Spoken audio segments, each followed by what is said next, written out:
life. Welcome. Good day, everyone. Good day, everyone out there. It's another beautiful day with us at Upper Reporters and Talk, the program where we discuss and give our unbiased and unreserved opinion on issues affecting the Nigerian people socially, politically, and economically. This is the place where we talk about the welfare of our brothers and sisters connecting us home and abroad.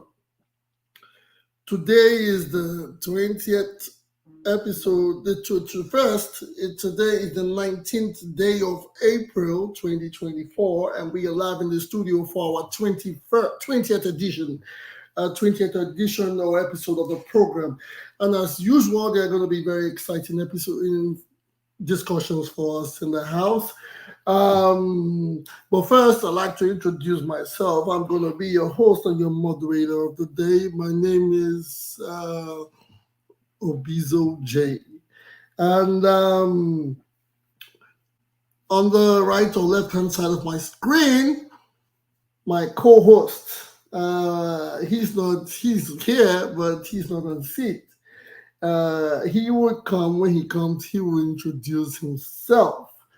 Like we said, today is going to be a different story entirely. It's going to be a different brand. First of all, for those people that can make their way into the StreamYard link or through the StreamYard link or come directly to the studio, there is a number on the screen. You can call me on WhatsApp. You call us on WhatsApp, and we will take your suggestions, we'll take your questions, and we'll take the ideas you want. We'll try as much as possible to make it as audible as you guys, for everyone to hear, and it's not going to take more than 2 minutes. So if you call for you to speak your suggestions and give questions, or rather give ideas, educate the house, we will not allow you exceed. We will not allow you exceed 2 minutes for being on the call. Again, on right now we are live, so apparently our YouTube, Facebook, Instagram, Twitter, social media accounts are right. They are on right now, so you can send your messages across, send your information across, send the questions you want to send to us as we get on the show live. The show today is going to be for 2 hours, so we try to be brief, try to get the message across with the happenings in Nigeria and across the world. Basically, this is how we start. First of all, there are a lot of news going around. There are a lot of stories going on in and out of the cyberspace. In Nigeria today,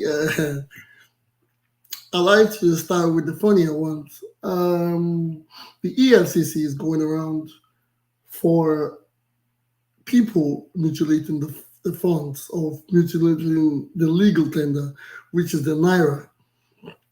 The EFCC is out there going after people for spraying money or abusing the Naira notes. This is a general question that I have to ask, because I think everybody is guilty of this charge. Are you one of those people that spray money? Are you one of those people that mutilate the Naira notes? Are you guilty? Are you a part of it? Or if you used to do it, do you still want to continue? We have not heard from any legal persons. We need, I think, we always have legal people in the house. We always have our barristers in the house to talk about it with us. Is it a crime to dole out words of currencies? Is it, or what kind of mutilation or disrespect or abuse is it? Is it when you spray it, or is it because the people step on it while they after spraying? Because sometimes you see these wads of cash being thrown around and they're on the floor and people step on it. What is the crime in in in in in throwing out cash? Well, that's the funny part of it. Again, we see that the APC national chairman has been suspended. Is it a trend? Because this happened to the senator comrade Adam. So Shomole was the chairman when he was chairman of the party. I think that led to his suspension, led to his dismissal. I guess, yeah, if I'm not getting it wrong. Well, those are the happenings in the political space in Nigeria at the moment. Lastly, the former governor of Kogi State. Yeah, the internet is a very funny place. There are posters going around or there are stickers going around. I don't know how authentic those links are, but they say he's wanted. He's wanted by the EFCC for a corruption charge of 80 billion naira. These days, all we hear on media space or all hear from the news is 80 billions. Even if when they say 80 billion, we don't get shook by it anymore because sometimes you see those billions in foreign currencies. But Yaya Bello is just being charged for 80 billion naira. I think that is not much for what we hear, but what people presumably put out there on social media or accuse our politicians of. Anyways, those are the spaces those are the news on the international space. I know my co-host is still busy, and we don't have our people here on the Streamline on the studios. But still, Sorry, my host. We have a technical problem. The system keep booting me out. And again, my daughter, she's teething and she's sick, has fever. So no, it's okay. I understand. I'm looking Even after her. if I can always do the hosting and co-hosting. I support. Yes, you take your time.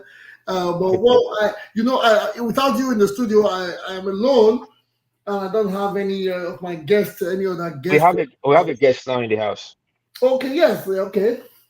Thank you, the guests. I hope the internet. We have Egbe Ize. Egbe Ize, thank you for coming again today. How has your week been? Egbe Ize, are you there?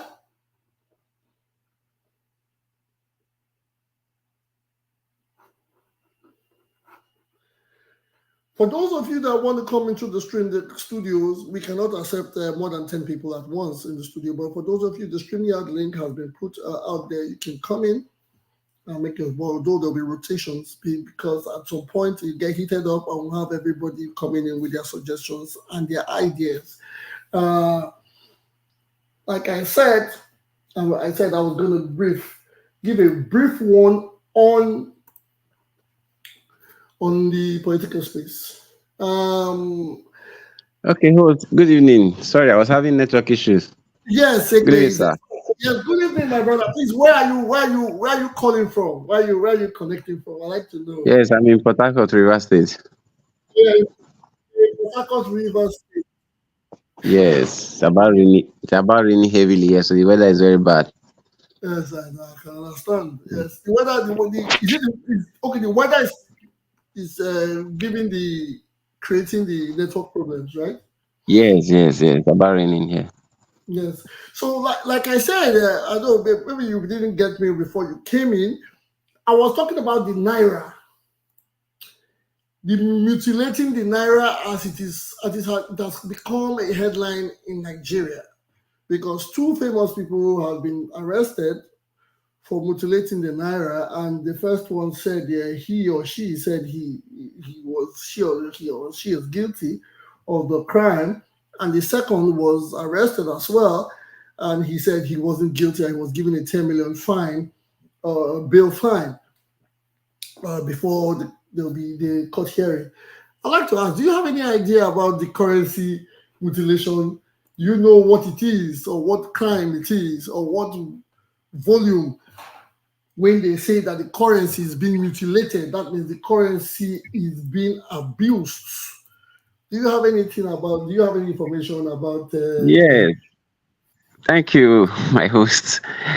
That's been something that I've always been against for a very long time. Like most times, you will see them along the ring road selling the currency. Like if you go to event centers, you see people selling our local currencies because they want to do exchange. Maybe they're looking for money to spray in occasions and all that.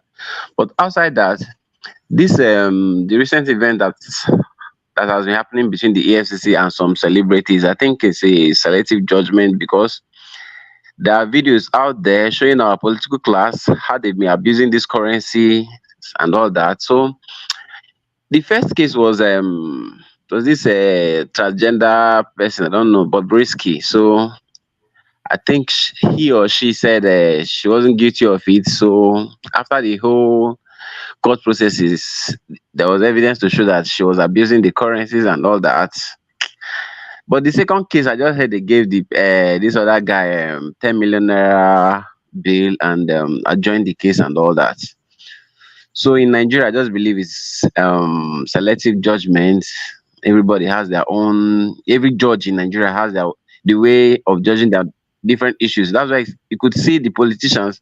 They can easily go to any court to secure court injunction. A federal court in Benin can decide to restrain somebody from arrest, and you see the other party go to another court in Delta State or maybe in Abuja, the same high court, to get an order from a judge. And at the end of the day, they all make mess of our judicial system and all that. It's already a law in Nigeria that you shouldn't abuse the naira and all that. It's a law. Because, but I don't know the section of the law, but I know it's a law. Like what I say, when they say abuse the naira, what does it mean to abuse the naira? I think when they say abuse the naira, it's like when some people go the length of trying to tear it up or trying to burn it or trying to. There's a way the naira, the way we use our currency, even our local transporters abuse the currency. The way they get it, put it together, they squeeze it. The currency is with the way we don't handle currency the way currency is supposed to be handled. It is a legal tender. My host, But as soon as Nigerian currency leaves the central bank, few weeks later, go and look at the notes. Some of them are so dirty that you can't even put in your pocket or your wallet. exactly. Sometimes I just believe it's regulations. The CBN should sometimes I remember one certain time when I was in Ibena, sometimes I used to see the CBN van, they would just pass through going to local, and one day I have to ask, where are they always going to? They say they are going to burn all those currencies, the torn ones and all that. So I think they should always recycle those notes and all that. But the way our people abuse this currency, sometimes you go to the market, you see our bus drivers, like you see our transporters and all that, they squeeze the naira and all that. They don't really have respect. We don't really have respect. I remember even growing up, I used to use my biro to write on my mom's currencies and all that. So there was a time I also abused it. I used to use biro to write on it. So I did that too. Yeah. So as I become adult, I did not know it was wrong and all that. Even tonight, you still see some currency and some notes. You still see some handwriting on them and all that. Signatures with or palm oil, or some people even go as far as chipping off one of the edge because they believe there's a superstition to it and all that. That is what I believe is mutilation.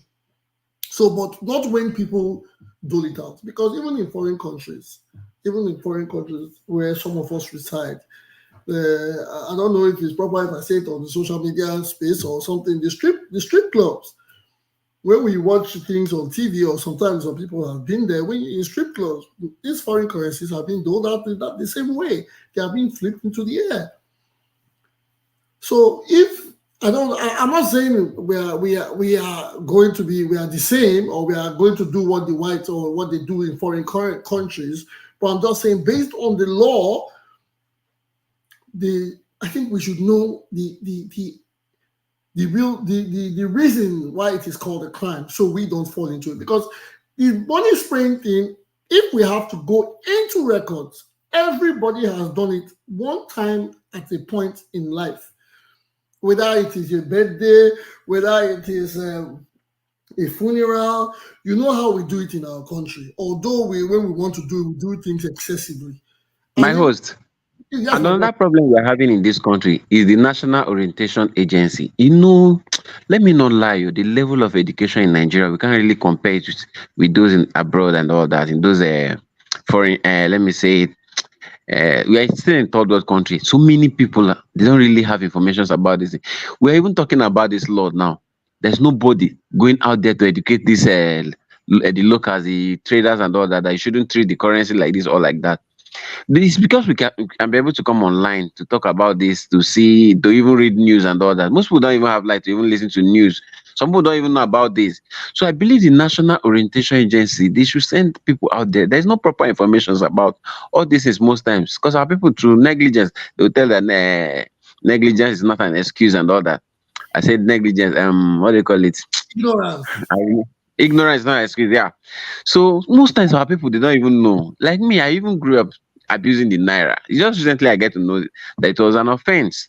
So many people out there they don't know that if you still go to Ring Road today or in Benin, I still see all those bus drivers. Not only in Benin, everywhere in Nigeria, I still see all these bus taxi drivers and bus drivers. They squeeze the notes. So I believe most of them don't even get this information.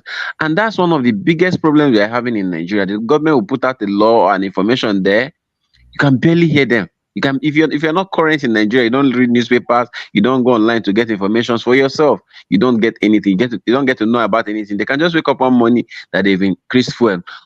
No proper information, no channel to even tell the people this is why we are doing this or doing that. So even this currency thing, some people will still fall victim of it because of no proper information. I think Yes, I believe. Yes, I think you are right because there's something Ajay, that I observed. I think there's something I observed. People complain about Nigeria and the infrastructure here and there. People complain about things not getting developed. I think people have to move with the trend. Um, just in addition, a quick one. is that obedient AI? Is that Mr. Obedient AI? You are big faint. Can you come closer to your microphone? Welcome to the house, Mr. Obedient. First of all, let me say I have three guests in the house. Mr. Egbe is there. I have Mr. Sake. I have Mr. Obedient AI. Thank you for coming to. Welcome to the studio. You're welcome. Yes, Mr. Obedient AI, you want to make a contribution? Please Yeah. come closer to your mic so that the people can hear you. Yeah, I think just like what the first speaker have said, in addition, I think it's also a system problem. If I may ask you, you live in the US, right? Yes, sir, I do. Okay. How many times have you seen dollar once? Like when I mean, do you normally Yeah. see dollar? And do you normally see dollar? Yes, we do. I'm not sure. Depends on the volume. Depends on the amount. See, like now, I can't remember the last time I saw. Let me, as in over a month now. Maybe I saw $1. I've not, as in I hardly see it. Yes. Are you getting me? And I Yes. spend money on dailies. Are you getting my point? So Yeah. if you go to different stores, see the system we are operating. It's hard time we start moving from traditional way. You cannot tell me in Nigeria system, the current system we are pricing in Nigeria in terms of technology advancement and all of that. If I go and buy something and in my in the saloon market, for instance, then I will not pay that woman that sell oil with local currency. After paying, you say oil will not stand that naira. Definitely, it will stand that naira. Yes, Are you sure. getting my point? So, or you meet a bus driver, conductor, you want to make payment. So you tell me that naira will not be skewed. So the system is designed to even mutilate the naira in the first place.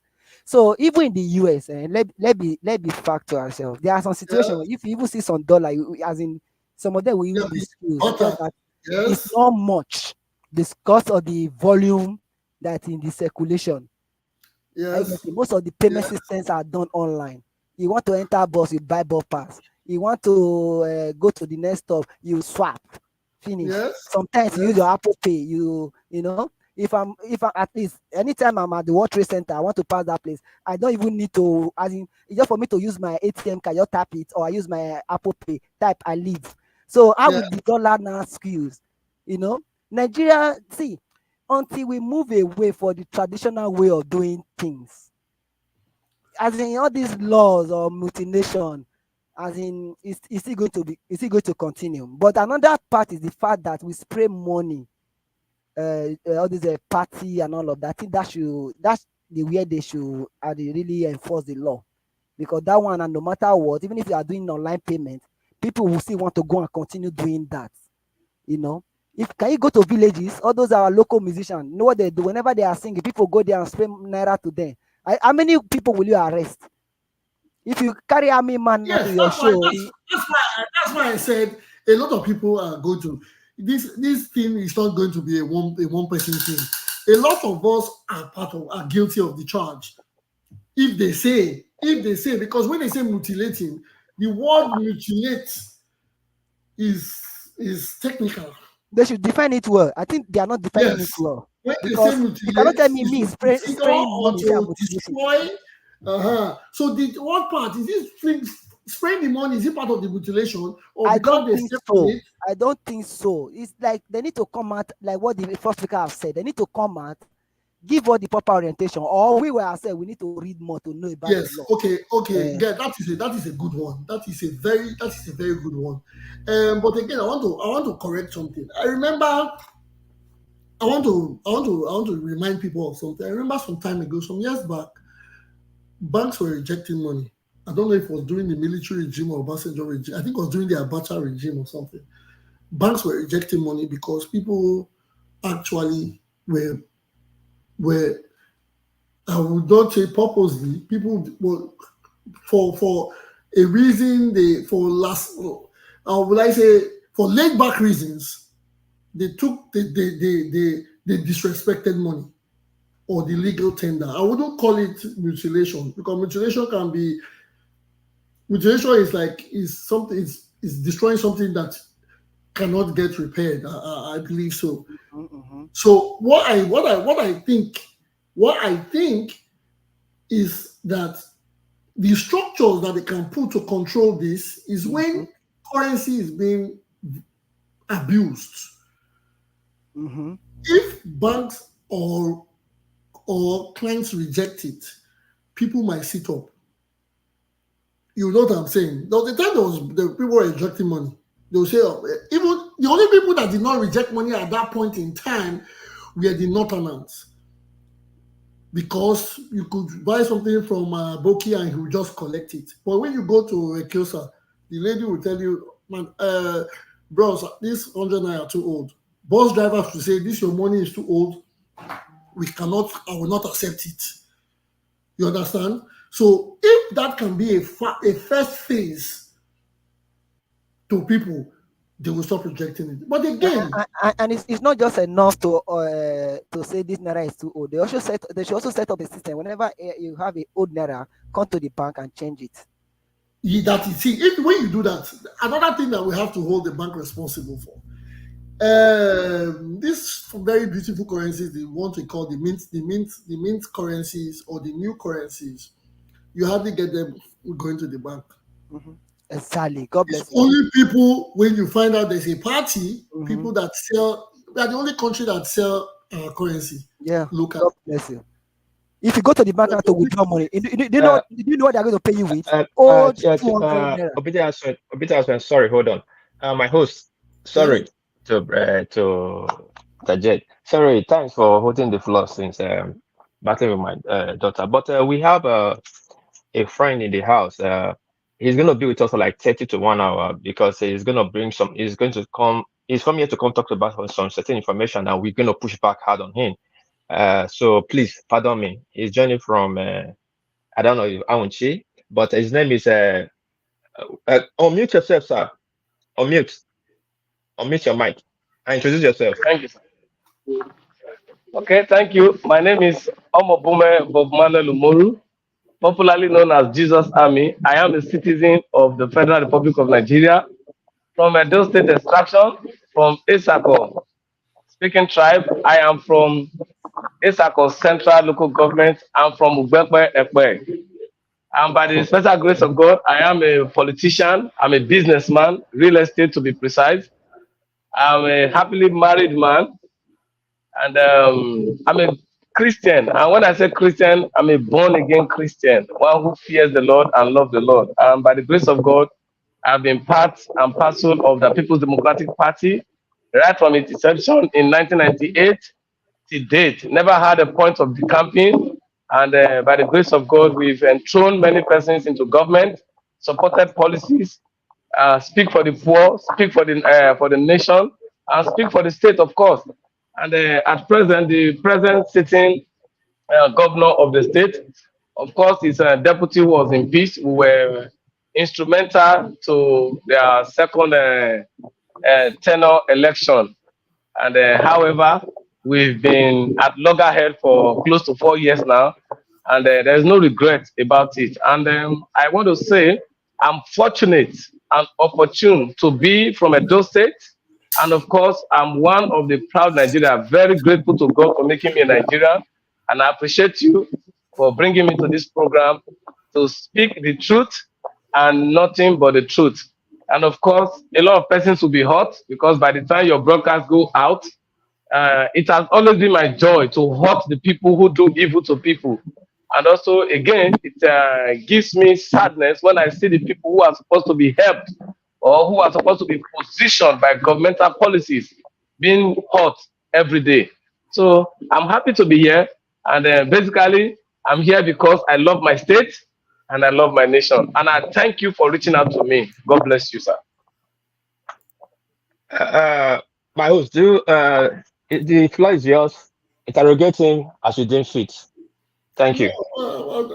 Yeah, welcome to the show. There's no why should interrogate him. I like the way he has presented himself. I thank you for coming to the show. I thank you for giving us your your time.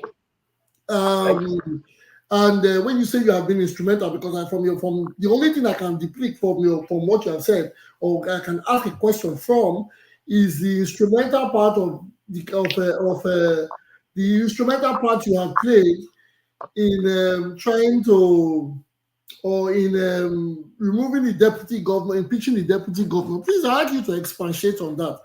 How did you become? Are you a member of the House of Assembly? Are you a member of the? What political party do you align with? I said I'm a member of PDP, and by the grace of God, I hope to be a life member by the grace of God. And then before you go further, I didn't say. Okay. There are two PDPs. Is it the PDP or there's this other word they call it, the other faction? There are two factions of PDP in Edo State, I presume. Is it the PDP with the governor or the PDP with the legacy? There's a legacy PDP, and which of them are you a part of? You know, I just told you don't need a suit tag. I told you I've been a life member from 1998. I'm a legacy member and a proud one. And then we still stand on our principles. I'm a legacy member, not having the opportunity to shake, and I will not shake even if the opportunity presents itself. Okay, and I didn't say you're not with the governor. That means you're probably not with the governor, right? You're not in line with those ideologies. No. I can't be with him. When somebody has anti-people policy or do anti-people's activity, I won't be with him, no matter what it takes. When a man cannot stick to ordinary agreement, I won't support such a one. When a man is not grateful to the Almighty God and of course to the people the Almighty God have used to help him, who have been instrumental to him still being in government, I won't support him. And then from beginning, maybe you misconcepted what I said. I didn't say instrumental to his removal. I said I was part of those who were instrumental to them winning the second tenure election, which was September 2020. Yes, because by that I mean I traversed the 192 ward of the 18 local governments of Edo State, and nobody, not even the governor, can deny that. I have video evidence, I have pictures, I have everything, because I was all in the media and I was in the strategic team. So that's my point, sir. Okay, and you said you are not going to be with someone who has not aligned with an agreement. You know we are live, and you are speaking for yourself. I'd like to ask, what agreement did the governor make with with the aggrieved people that they are not happy about. What promise did he break on this agreement? And what is the agreement? Please educate us. This is a very educative program. Thank you so much, sir. Before I go on, sir, I would also want to plead with you, if it is possible. I always believe that the power of the people is greater than the people in power. And I see the press as one of the pillars of the democracy that we have today. If it is possible, whatever you can do to bring Obaseki on the same program with me, let us knock it out. So that it won't be as if I'm putting allegation or telling lies against him. Let's have a one-on-one opportunity to argue. Or if he cannot come, he should send somebody from within his team to come to board. Now, in 2020, when, according to him, he said the retrogressive forces pushed them into the rain. We gave them the umbrella that sheltered them. But it didn't come at the platter. It didn't come at the platter. Not at the platter of gold, not at the platter of dollars, not at the platter of Naira. No. It came through a consensuous agreement. Now, this was it. In 2020, we had 3 persons screened already, all aspirants of PDP extractions. And I think we had 3 who were standing then. We had Right Honorable Omori Gyobedehama, we have Engineer Gideon Ihine, and we have Barrister Ken Imasagbon, popularly known as Rice Man. We were done with the sales of form. They've been screened, waiting for the primary election to hold. We were eager already. We already know who the winner was going to be. And all of a sudden, yeah, Ihama was going to win that ticket. Okay, everybody knows. It was clear. It was clear. It was clear. Because most of the information I'll give to you here, nobody might have that guts to face the camera to say it. But I think God has given us God has not given us the spirit of fear, but of sound mind. And it is on that pedestal that I am walking, knowing that I will say I am not scared of any human being alive, but I'm only scared and I fear God Almighty alone, whom I know that by his nostril alone he can take me out. So that's the only person I fear, not even with the man with the bullet or with the gun. Now, when we were said, the national made move to force Obaseki on us via his movement to decamp and all the rest of it. And then guess what? There are those in 2020 and even till now, we call them the Abuja politicians. They are the Abuja politicians because they are former this and former that. Former this, former that. None of them ever stayed at home after their tenure in office. Some were former ministers, former deputy governors, former senators, and they just have a gang of those old, about to retire politicians, weak, people who have whose electoral value in the state have diminished greatly.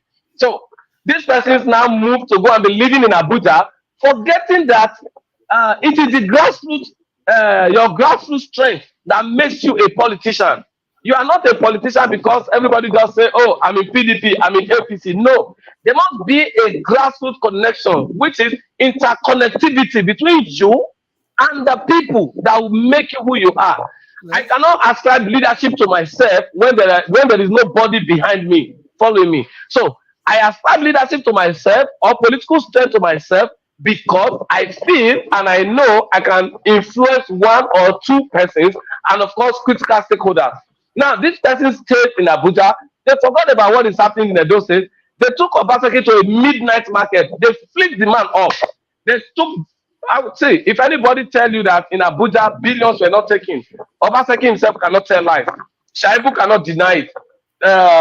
Secondus and the Abuja politicians took this man to a midnight market, and you know what happened at a black market. You are blindfolded, and your dollar or your money ripped off you. Only when you wake up in the morning, you begin to cry. How did I get to this market? But that is politics for you. Now, when they came back, when they tried everything, if you know when they say they were rejected, they were repelled. We did all that. We resisted them, we repelled them, we rejected them. Now, they knowing that there is nothing they will do that will make them penetrate the legacy without becoming legacy. when the faction was not deepening, there was nothing they were going to do to penetrate or to puncture the strength of those they met on ground. So if they knew that if they continue like that, they will be out of they will be out of steam. So they ran to Port Harcourt to meet my leader and someone I love and cherish so much, someone I see as a political colossus, someone I ascribe my mentorship to. In person of hate you, Jason Wike, God bless you, sir. You know. No other description. So they went to Port Harcourt. They went to Dobale. In Yoruba, they call it Dobale. They went to prostrate, knelt down, cried, held his leg. Oh, Wike, we are crying, we are dying, we are in the rain. Oshomole, please help us talk to Chief Danobi, help us talk to Bedeyama, help us talk to this. And at first, Governor Wike said he was not going to involve himself. After much persuasion, he came in when he knew that the problem was already thick. Now, the only person at that time who could solve the problem was Governor Wike, not even Alhaji Atiku Abubakar, our former presidential candidate. Not even him. They knew the only person that has because of the persons involved, that has that charisma, that has the courage, that has the capacity and the temerity to quench that crisis was Governor Wike. So they ran to Wike. And don't forget, Governor Nyesom Wike and Chief Danobi are long-time friends. So Governor Wike waved in, and now I'm now answering your question. Right there in Port Harcourt. Yes, right there in Port Harcourt. A jet was sent to go and pick Secondus at night from Abuja to Port Harcourt to come and be part of the solution of the problem he created. Why? Because a process began in PDP. We already concluded the process. Then a candidate who never bought form, who never decamped, who never did anything. You gave him waiver, collected money from him, and tell him he should go. He's the next ticket bearer of Edo State. Who does that? And you know, Nigeria politics, as fierce as it is, as complex as it is, always has its root point, its offshoot point from Edo State. Go and tell the history of Edo State and Nigeria politics. That is where it is. Edo State became the first state to put an end to godfatherism. Edo State is the first state to do power sharing, among others. And Edo State became, became the first state to also dwindle power between parties, among others. Now, in Port Harcourt, a simple agreement was reached. Okay, you are going to share the government XYZ. Now, let me say this. In Port Harcourt, His Excellency, Comrade Philip Shaibu, was to be dropped as the deputy governorship candidate. Because we said, you cannot have the governor and the deputy. They pleaded. We now said, okay, Obaseki, if you are pleading because of Shaibu, you come down, let us be the governor, let Shaibu complete his tenure as deputy. They still went on pleading that they just want a joint ticket, that Osomole will laugh at them. Everybody will do this, everybody will do that. Now, the agreement was now reached. You will have the governor and the deputy. PDP will produce the SSG, the chief of staff, then the commissioner. We are going to divide the commissioner as XYZ. They said no problem. Same thing with all appointments. Now, guess what? The committee, in her wisdom, did not stop there. In the presence of Governor Nyesom Wike and Governor Tambuwa was there, and other PDP bigwigs were also there. And that place has about 6 to 7 governors and national officers of the party, including the then chairman, Prince Uche Secondus. He was also there. Then they now went ahead to say, the Omorege Bedeyama, whom everybody has already ticked to be the next person to hold the ticket, we are going to pacify him. You know, politics is a give and take game. It's not a winner take it all. And that is why we all must learn from the political development of this nation, especially x-raying the period between 1999 to date. Now, they said, okay, in 2023, Obedehama will have the ticket for Senate. Then they will have the right of first refusal when the 2024 governorship comes. Please help me with the gen. So. Sorry, I understand what's going on. Sorry about that. Yes. Yes, you can continue. Nigeria for you. Yes, continue. yeah, that's the best of us. Yes. The jail will be up shortly. So now it will now be pacified with the Senate, and of course a right of refusal to go to contest the 2024 governorship election. Now, having said that, it was a gentleman agreement. Coming back home. Now, at the period Governor Basaki decamped to PDP, some commissioners refused to decamp with him because of their loyalty in politics. And for me, as a political student, and of course, an analyst and a political traveler, I want to agree that in politics, what matters is interest and loyalty. And one of the things that can protect your rights in politics is your loyalty. And one of the things that can bring about your force speedily is your disloyalty. Now, those who went with Governor Osomole created a vacuum in Obasaki's cabinet, and that vacuum was to be filled. Now there were 6 vacuums. Ordinarily, they agreed that those 6 positions will be given to us first. We fill those positions pending where we prosecute. Did you say 6 vacuums? 6? Yes. 6 vacant positions. Sorry. 6 vacant positions. Yeah, 6 vacancies. Yes, 6. Yes, 6. Okay, 6, yes. Okay. So 6 were created. Then it was agreed that we were going to fill those positions pending the prosecution of the 2020 election. And then, of course, we now form cabinet afresh. But guess what? While that was going on, Governor Basaki immediately put someone else as commissioner. He gave, I think the only person that was absorbed from our side out of the 5 vacant positions that were created, the vacuum created in his cabinet, was only Honorable Larry Ogeva.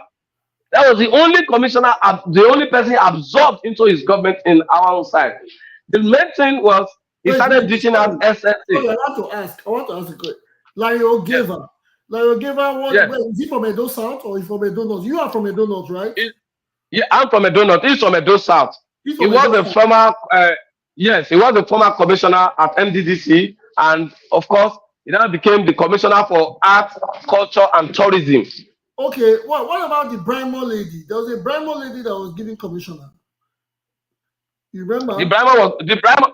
Okay, yes. We are still going there. The Brima lady was an offshoot of the aftermath of the election. Okay. And the Brima lady, the issue of the Brima lady, as I speak with you, that Brima lady, RC Brima, as I speak with you, the father showed me to court. We have there is a litigation in court between me and the dad, and he's demanding for 5. Is the father not part of the legacy PDP? No, he's part of the Abuja politician. The senator. Okay, proceed. Sorry. He was a senator. Okay, continue. Please try to come on fast. Give us the information. It's interesting. Go ahead.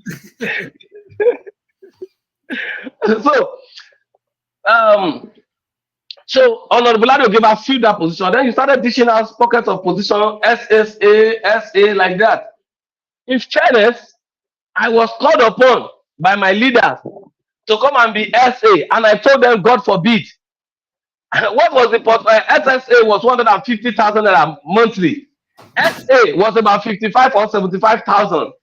And for me to fuel my car from, at least as at now, from here to Benin City, I just came back yesterday. I'm based in Lagos.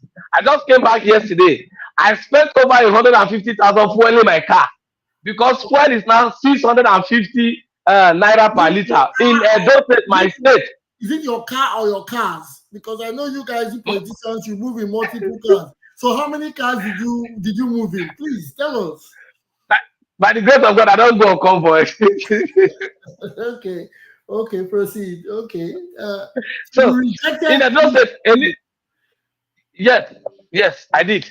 And then I did because life is about capacity, growing up, growth, advancement. a position that was given to me when I was in university, and I rejected it under the then government of Comrade Adams Oshomole.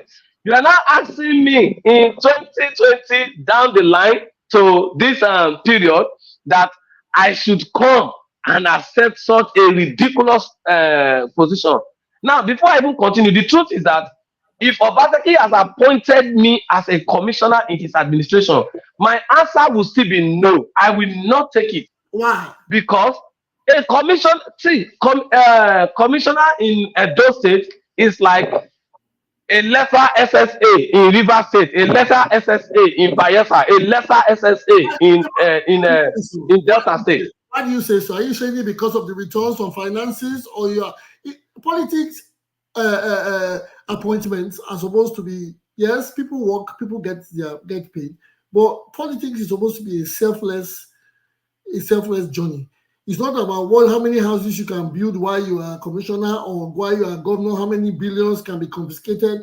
Is what you can give. Sometimes I think for us, with the way we think these days, we should think less of the finances and think of what great contribution we can. I'm not saying people should do pro bono. I am not saying pro bono is a must.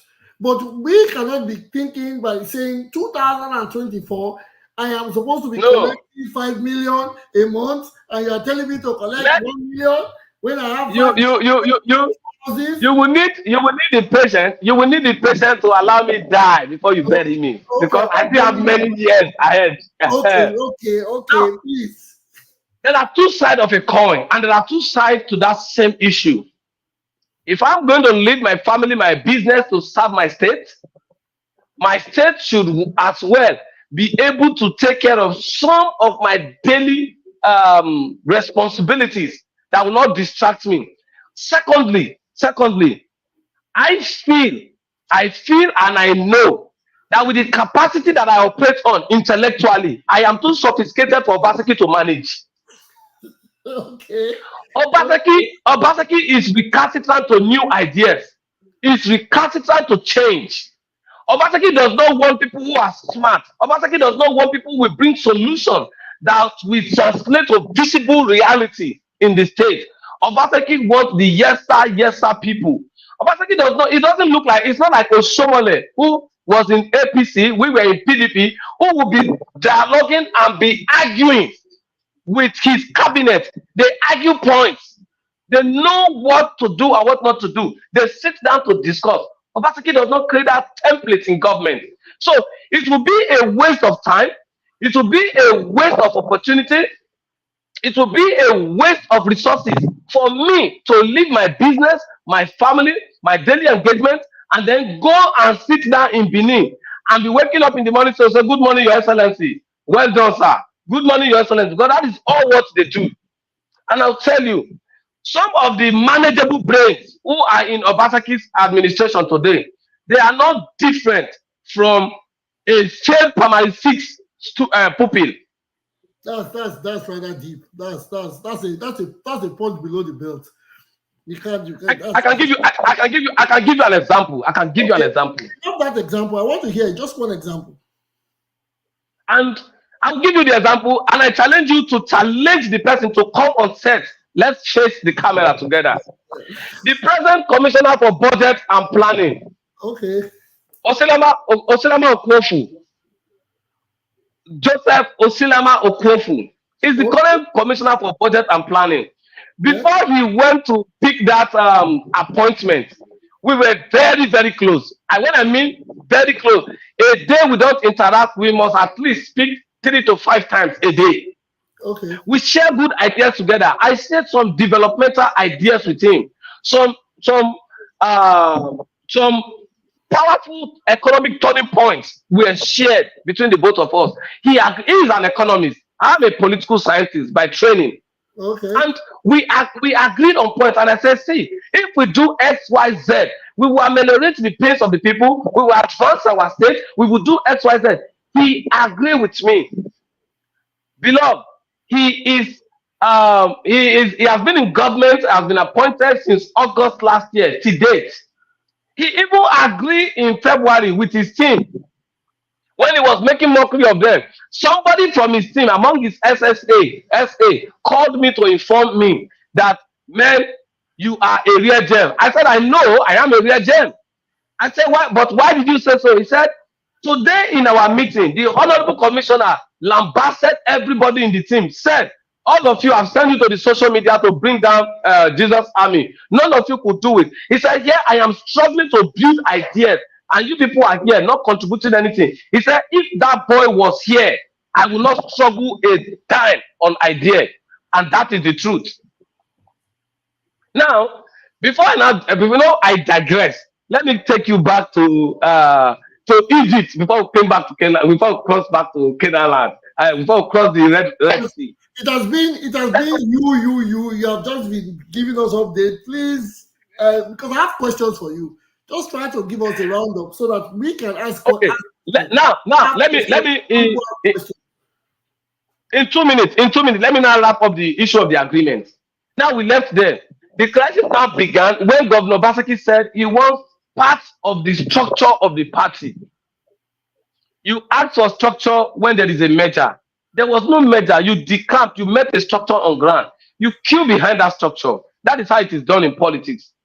Every one of them that have decamped from APC to PDP or from PDP to APC, you don't break the existing structure. You kill yourself. You kill and you queue behind the structure, and then you climb.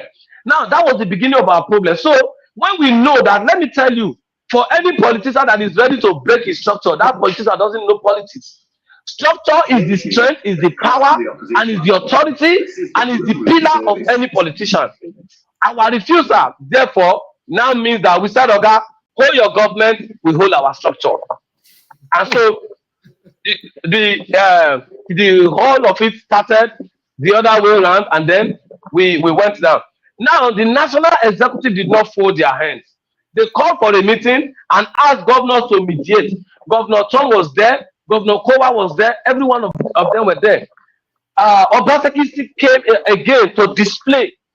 And then it was agreed that as we move into 2023, we have 24 constituencies that make up the Edo State House of Assembly. They said, okay, Obaseki, you will produce 13, Legacy will produce 11. Even though it didn't go down well with us, I will send you the video where our national leader, Chief Dan Osi Obi, was relating the matter to Senator Uzamiri. Perhaps you may have seen it. It didn't go down well with us, but we accepted it. Now we have 9 House of Reps federal constituencies. We were also asked to take 5, Obaseki take 4. Now we have 3 senatorial seats.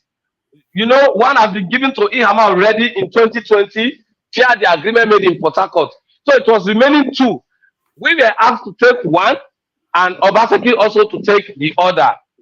And that settles the matter. Do you know that immediately Obaseki left Abuja and landed in Benin, right at the Benin airport, he started making calls to tell them that that agreement will be jettisoned, that it cannot hold. And they asked him why. No explanation. It then snowballed into internal crisis, counter primaries upon primaries, counter primaries, factional primaries, and of course, all the rest of it. We went down to court, and then the court said it is what the party decides. And because he bought a house, I am saying it now, he bought a house for Ayu in Gapiona, in Benin City. Ayu did all of that, and then we went to court. They said they are now the one in charge. We said, no problem. Let us go to the polling unit. I am on a live telecast. I'm on a live program. I voted against my party for the first time. And as I sit with you, I am proud of doing it. I'm proud of doing it. Yes. So the person asking you why you brought me to the TV is one of Obaseki's apologists. And I challenge the person to say no. No, nobody is asking why you are here because we are neutral and we want to hear your side of the story. Yeah. Your side of the story has been heard and it will be heard. Nobody is going to ask you why we have brought you here. You are a Nigerian citizen and you can come here to tell us what you have seen or what you have gone through. And it's understandable. But I have my questions. And okay. I like the fact that you have come and you have spoken your mind. But again, when they say agreements were made, were these documented or they were just this gentleman agreement which we all hear in Nigerian politics? That is the question. I just need you to give me an answer, yes or no. Was it documented or No, it wasn't. It wasn't documented. It was a gentleman agreement, believing that what he was telling the party against about Osomole was true. Okay. So it was left for him to prove it, but it was a gentleman agreement. They weren't documented. Where people paid, like what we heard, what we gathered, we always, the things we hear, social media, rumors, lies, sometimes they say there's no smoke without fire. There must have been an ignited flame for us to see some kind of smoke. They said monies moved around because the candidate that you said there were three major contending candidates, but the primaries were not done. But you guys had already agreed to give it to a favorable one, which is by the name of Mr. Ogbede Ihama, right? Right, someone has corrected me before. Right, Ihama, Ogbede Ihama, that he was the favorable one. Now, are you saying all of this? Let me clear that air. Let me clear the air. Okay. Now, PDP does not have a rotational agreement, but we believe in rotating power. Okay. In 2020, two persons came from Edo Central, which is the Ishan Aziz, which is Engineer Gideon Ihine and Barrister Ken Imaswagbon. Then only Right Honorable Bedeyama was from the south, which is Benin, because the elders of the party in Benin asked every other person to step down for him, meaning that it's already 7 local governments ahead. And don't forget, in politics, there are trading of horses. Edo North will want to deliver to the highest person or who is ahead so that they can get deputy. So it means that of the 6 local governments in Edo North, it was possible for him to win either 4 or 5 or win the 6.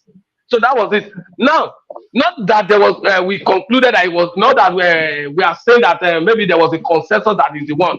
I'm saying that if they have gone on primary, it was even, all of them know. If we've gone on primary, he would have won that election. So it was on that indices that the party at the national and the committee that met before Governor Wike agreed that yes, looking at the indices before us, this young man will win the primary. So let us concentrate on it. Okay, good. So now you say, okay, like that. I was just trying to reiterate as you have said it. Now you said the Abuja politicians came in. I want to say something. Yes. Ogbede Ihama was he was the favored one, or he knew that he was going to be, the favor was going to fall upon him. Are you saying he walked away without any form of compensation? Because again, in your statement, you said billions were spent in the black market. Those were the words you used.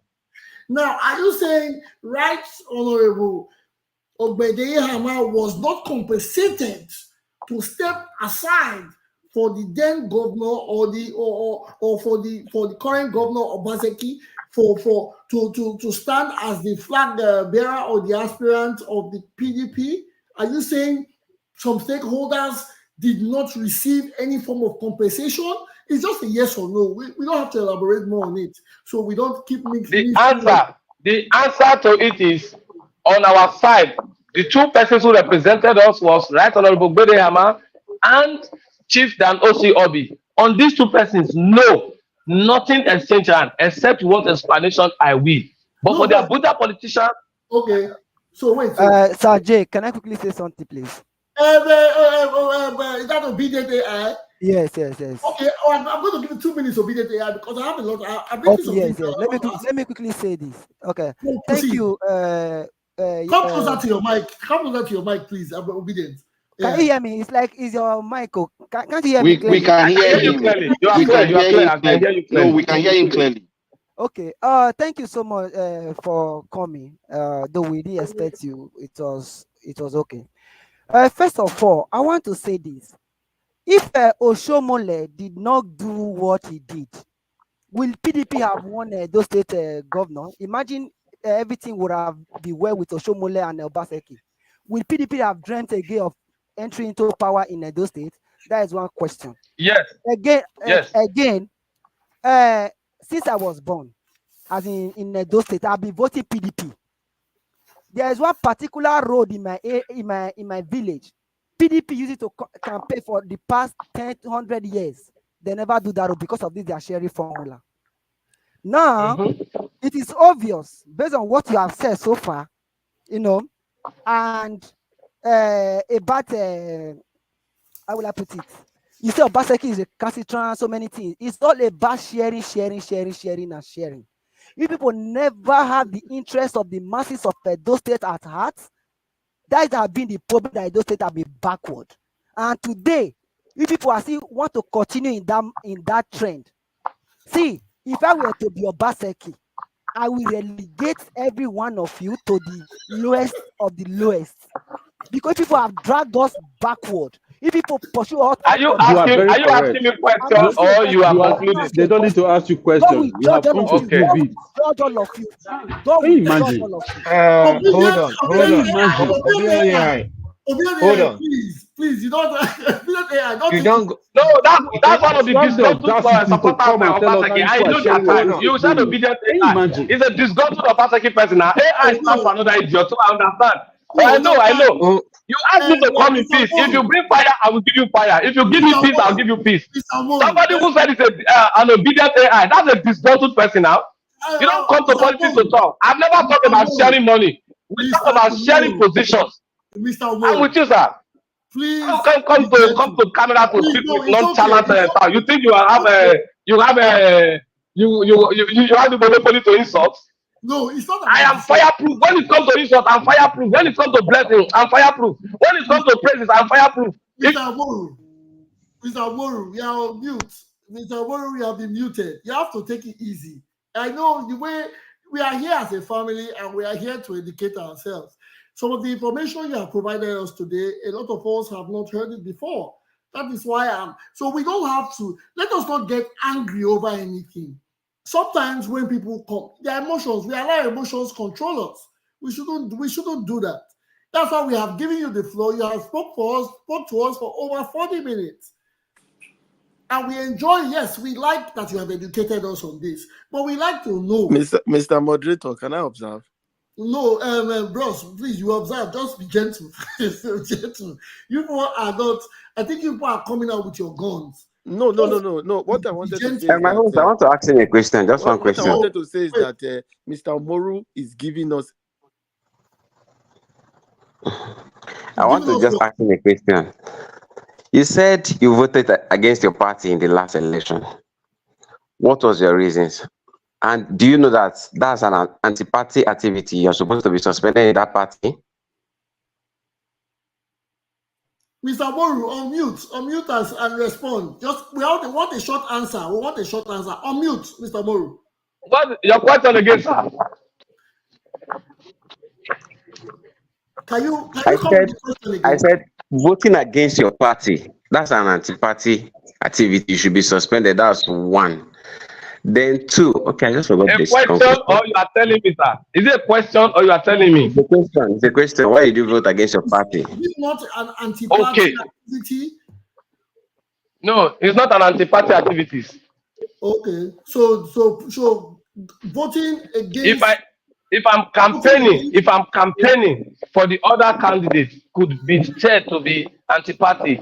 If you are given a governorship position and my party is giving someone else a governorship position, and I stray your ingredients, the ingredient I make you of, and I put it in tandem with that of my party candidate, and you are better off, I will vote for you and show off my party's candidate. You won't say it's anti-party. Mr. Moru, what about your party ideology? What is the PDP ideology? Because at this point in time, we understand a lot of disgruntled people want to stab the governor in his face because probably they did not get what they wanted, or things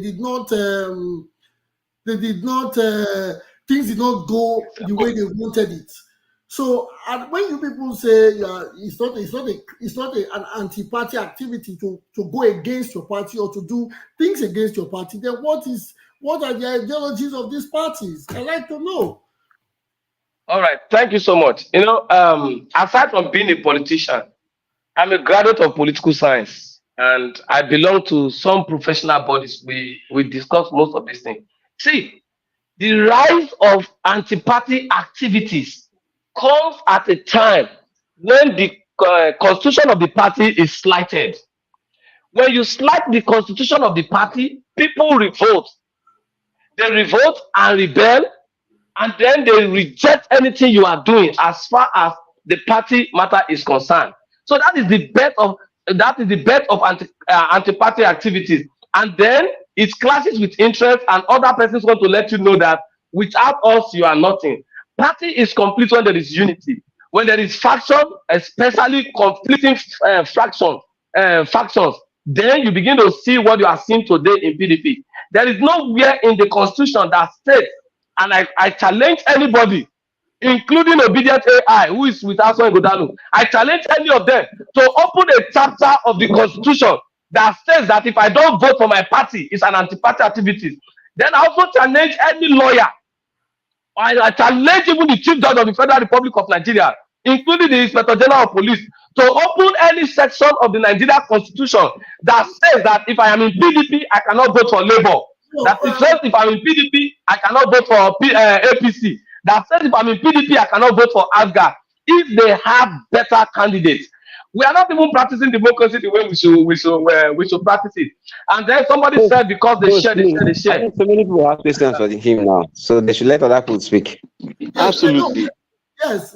I think no, but first he's a guest in the house, so I think all questions. But Jay, he has spoken a lot, and I'm sure before you know it, our time is up again. So there are a lot of people in the house that they want. I'm actually sorry. He's an exciting man, and I like the way he's. Although I have a lot of questions, I don't even know what to say because. Okay, so but can some of us go? Go where? Can we? Can we ask our questions now? Yeah, sure. I think Tupo had his hands up, or he has had his hands up. Tupo. I've been wanting to talk since 2 now. Okay, no. Okay, so you want to give Tupo ahead? I can speak after Tupo. No problem. Now that you are talking, Tupo can come afterwards. Now that you are talking, please proceed, my brother. Please proceed. All right, thank you. Yes. Thank you very much, Mr. Umaru. Sorry, before you go ahead, I beg now the YouTube, on a thumbs up, share. Mr. Moru, share if you're watching for YouTube, or if you're for Facebook, you watch for share from there and follow. Share a thumbs up and share from YouTube. Subscribe, on Facebook. Mr. Moru, Subscribe. I've subscribed. I've done that. I've subscribed. Okay. Earlier. Now, then you are there and there's a thumbs up like this. Click it. If you see the thumbs up hand, click it on your screen of your YouTube. Not just you, everybody watching on different. Everybody do that. You know then, how to go around it. Yeah, then if you are on Facebook, follow, share, and like. Then Twitter, repost, comment, and share. And then on Instagram, share and like. LinkedIn, same thing. Yes. Mr. Sake, please. Mr. Sake, don't digress, please. Mr. Sake, please, can you give us your question? Mr. Moru, try to make your answers brief, please. Sake. You are too excited. Okay, quick one. For every guest that come here, I like to always say this. In Upper Reporters, what we try to do is to educate people, is to enlighten people. So we just say informations, we leave it out there. Before you came on, there was a topic that was being spoken about. So I just want to say 1 or 2 things before I come to you. Firstly, right. in Nigeria, right, there is a law, okay, regarding currency, mutilation and all that. People should go and read it. Over time, there has been information, there have been enlightenment as to not to mutilate the Naira. They show it in all televisions, all stations. People don't just watch, people don't listen. And then Nigeria, it is good we compare apples to apples. Nigeria is still very much a cash society. So we can't compare it with Western world that is dealing on credit. So if you're in America, you're in Europe or wherever, you don't see Naira, you don't see cash. It's understandable because it's a credit society. So these are 2 different societies. I just wanted to put that out there. Then coming to you, Mr. Umaru, based on all that you have said, well spoken, like I said, my first question will be, 1, what is your position in PDP? I like to know your position in PDP so that I can digest, you know, an information from an authority of PDP. That's one. Then two, in most of these meetings, most of these agreements, were you physically there, or these are just hearsay, third-party statements? That's two. And then the third one, like I said, here is all about enlightenment. When you, I don't know, maybe I probably must have missed out. Was Honorable Omorige ever Speaker of the House of Representatives? If yes, very well, you can refer to him as Right Honorable. But if he was never Speaker of House of Assembly or House of Representatives, the word is Honorable. Right Honorable means primus inter pares, first among equals. He who became Speaker of the House, that is who you refer to as Right Honorable. So that's just what I wanted to say. So you can answer the two questions. Thank you very much. Let me start from the thank you, sir. Thank you, sir. Let me start from the last question. He wasn't a Speaker of the House, but by the House rules that empowers them to have the titles, especially at the state level, you have to be a speaker or be a majority leader, and that being a majority leader are 2 tenures before you can become a majority leader. You can have that. But at the House of Reps, if you have gone on 2 successful times and you've been a principal member of the House, perhaps head a critical committee, you have the right to be referred to as Right Honorable. And that is why we have Sergius Ogun and Right Honorable Morigi Bedehama as Right Honorable in Edo State, including Apatasin, who has been there on I think it's on his 4th tenure now of APC in Akoko Edo. So they have the right to that. It's on the House grants rule. It's there. It's on the National Assembly rule. So that is for the title of a thing. And then as to my position in the party, as of today, I am a stakeholder in the party. I'm not an ESCO, maybe elected as secretary or anything, but at ward level or anything, but I am a stakeholder. Then on the information, I'll come to that. Then I am also the state coordinator of PDP Mobilizer in Edo State. And when you now say how I have access to this information, Chief Danosi Obi is my leader and my mentor. Same thing as Right Honorable Omorigo Bedehama. Like I told you before, these 2 personalities represent the legacy body at the apex discussions that concerns Edo State, whether within the NWC, the NEC, or within special committees set up. And whenever that is done, there is always a feedback channel, which is the leaders' meeting, the state leaders' meeting, which sometimes is held at any given what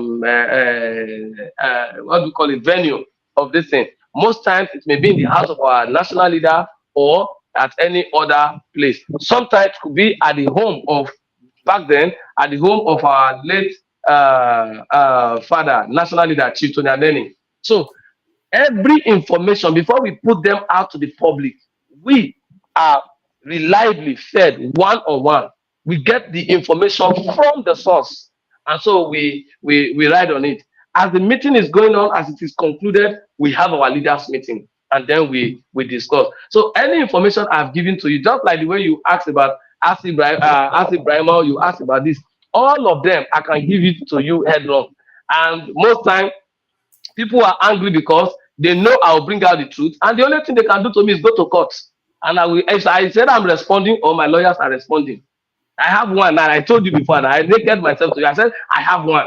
I have a $5 billion suit, and then we are still on it. But if anybody now said, "Oh, the information is bringing out, it's not true," no, I challenge the person to challenge me.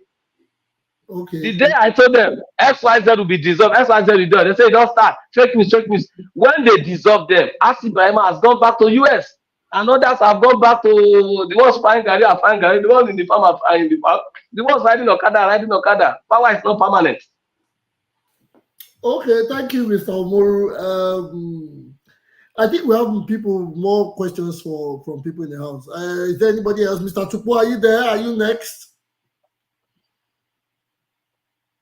Mr. Chukwu, are you there? Yeah, sorry, I'm here. It's okay. You initially wanted to say something. No. I don't want to ask question. What question is there to ask? Mr. Amoro just gave you his own part of the information. I wanted to say then, based on what AI was saying, that you don't come and attack people and start trying to tell somebody that he's insultive words. He has never held a political position for you to insult him. He has voted the same way you have voted, and probably you people were part of the people that voted some people who have even destroyed the country. But when we come to public, we start doing as if we are saints. So what I wanted to say, we didn't need to do that. It's just for us to fact check what Mr. Moru is saying. Most of the information which he passed to us is what is in the public clear. We all know this. So politics is about propaganda. I took money. I was giving money. I wasn't giving money. Story of they told me to share money. I didn't share. All those are propaganda. Those are lies. In politics, you must do leadership. You must pacify. You must negotiate. You must align and realign. So money must be shared. There's no government that's not stealing money. They're all thieves. So that one is just out of it. So what I'm clearly saying, they say, how can you just come and give a blanket statement and say they're all thieves? my brother, what we define, what the definition of politics is criminality. That's, you should know it. It's not. You're sounding like you're angry about something. Mr. J, I think you should let him speak. Let me tell you sincerely. See, one of the problems. No, I want to point something out on what he said. I agree with him. One of the problems we have in our society is to call a spade a spade. Let's be sincere. From 1999 to date, PDP government, APC government that have ruled Edo State, can anybody beat his chest to say I've not stolen? See, there was a meeting we were in, and then a leader asked, if you are not corrupt, stand up. People that we know that if EFCC invites them, they will spend the rest of their life, 1,000 years in prison, stood up. And then a leader asked me, young man, why are you not standing up? You have not held position, and then you are still saying there's some people who are not corrupt to stand up, and you are sitting there. Are you corrupt? I responded. I said, when I see armed robbers that are known standing up, I don't need to disgrace myself. I said, I cannot tell you if I'm corrupt or I'm not corrupt until you try me. You give me a public position that needs public trust, and I dispense that office, and I will not be the one to tell you I am corrupt. The people will not tell you. I will submit myself to EFCC. EFCC should tell the public whether I'm corrupt or not. Until that, I cannot tell you if I'm corrupt or not. You are just a few one. Anyway, if I said something that offend you, it wasn't personal. Sorry about that. The main reason why I said that Tukbo is when Jay asked a question that and he said something that a commissioner in Edo State is something else in River State, and according to Jay, it's supposed to be a service. And it looks as if you're making it about money. And everything you can't run around about sharing. That was what got me angry. No, again, you didn't listen to me. Okay, no, I know what you said. And again, what really pains me is that if not for Oshomode, we would have known there is anything like development in Edo State. Agreed. The PDP know. Because of all this sharing formula. Not you in person, PDP, we all know. Now, Basaki is trying to change things now. People are angry. Give me this, give me that. No, it's not true. It's not true. It's not true. I want to say something. AI, thank you very much. You see, I'm going back to my telling Mr. Tupo that he cannot just say all politicians are thieves, because we know. Okay, you mentioned one politician that Mr. Moru, you are people are agreeing that these parties, and you guys feel very comfortable supporting them, going to meetings with them, and Jay, can I contribute? Can I contribute? How can you people know they are thieves, but you love their moves, you enjoy what they do, and you support them? Is that proper? Can I take my space, Junior? Can I take my space? Your space just now, you were saying that they are all thieves. Can I continue on my, because I believe my floor was everybody took it. Finish. Sorry. Before you go ahead, this is Upper Reporter. What in Tukbo talk now Tukbo statement, not be Upper Reporter statement, and everybody gets the right to ask Tukbo and make it provide proof. So thank you, Tuko. Continue. Yes, you see, one thing is that we are afraid Hmm? to say the truth. We see a country Mm-hmm. where somebody cannot even tell you, cannot give you a balance sheet of how he spent 14 billion naira that was given to him monthly, and we want to tell ourselves that it's not a criminal organization.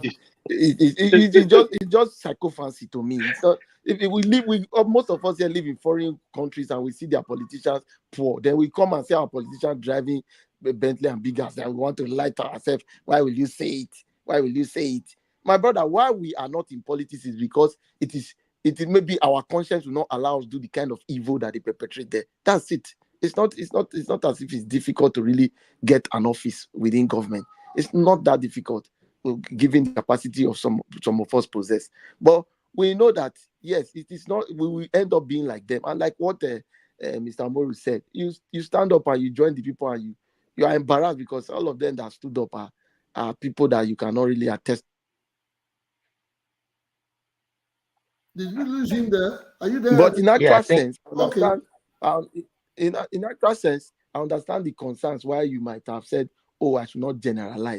I know why I generalize it because Nigeria, though being the country, look at what happened today again. Government attack a university, keep people. Like if we don't have government, we come to public instead of us as young men, our generation to come and say the fact to these politicians, we want to be fighting ourselves and be saying they are not this one is not. They are criminals. My brother, that is a criminal organization. Look at the money. Hold on. Look at the money that is spent. Look at the money that is spent. Mr. Tupo, I believe you have a candidate. Listen, you have a candidate. Hold on now.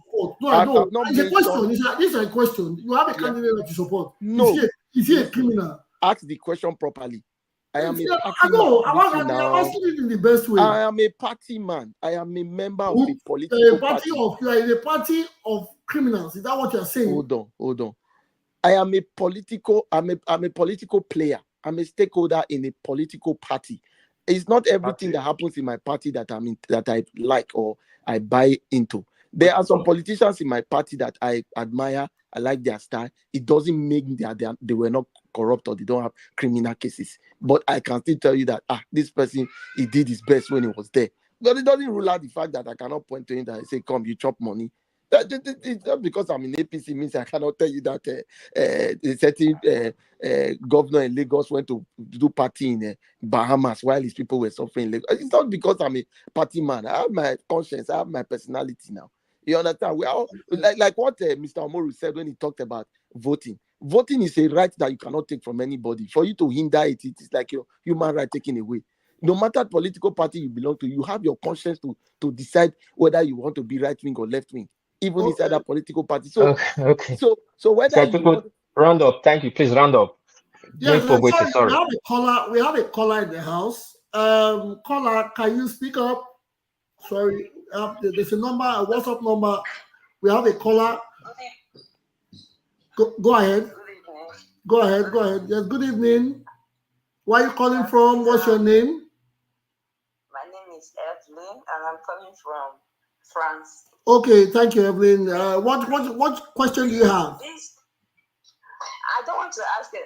It's a question, but I just want to talk to Mr. Umaru. Mr. Umaru, yes. This man went to Iranomiro platform before. He was the one that started saying that Asma Igdao is the owner of Planware. He started it. He said he has proof that Aswen is the owner of Planware. He started it, and it's a lie.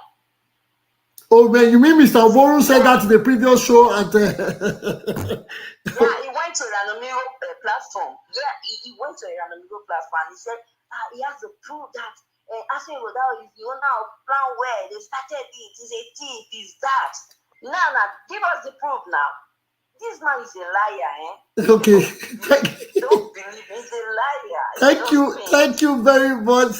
Please keep the calls coming in. And this is somebody from France. You see what the internet can do, Mr. Umaru. Let me tell you. If I allege, take it It's easy on you. before you say something. No, Somebody just call it down to confirm something. You take it easy when I you're have talking no, on no, the no, no, no, public. no, Because from no, what you've been now. saying, listen. Came My here. name is Nicholas. If you don't know me, nobody. Mr. Nicholas. Oga, you hold on. Don't tell me to listen. Somebody speak, I have to respond. Mr. Now Nicholas. she came here to tell you that I said does not mean what she's saying is true. Has she been able to prove it?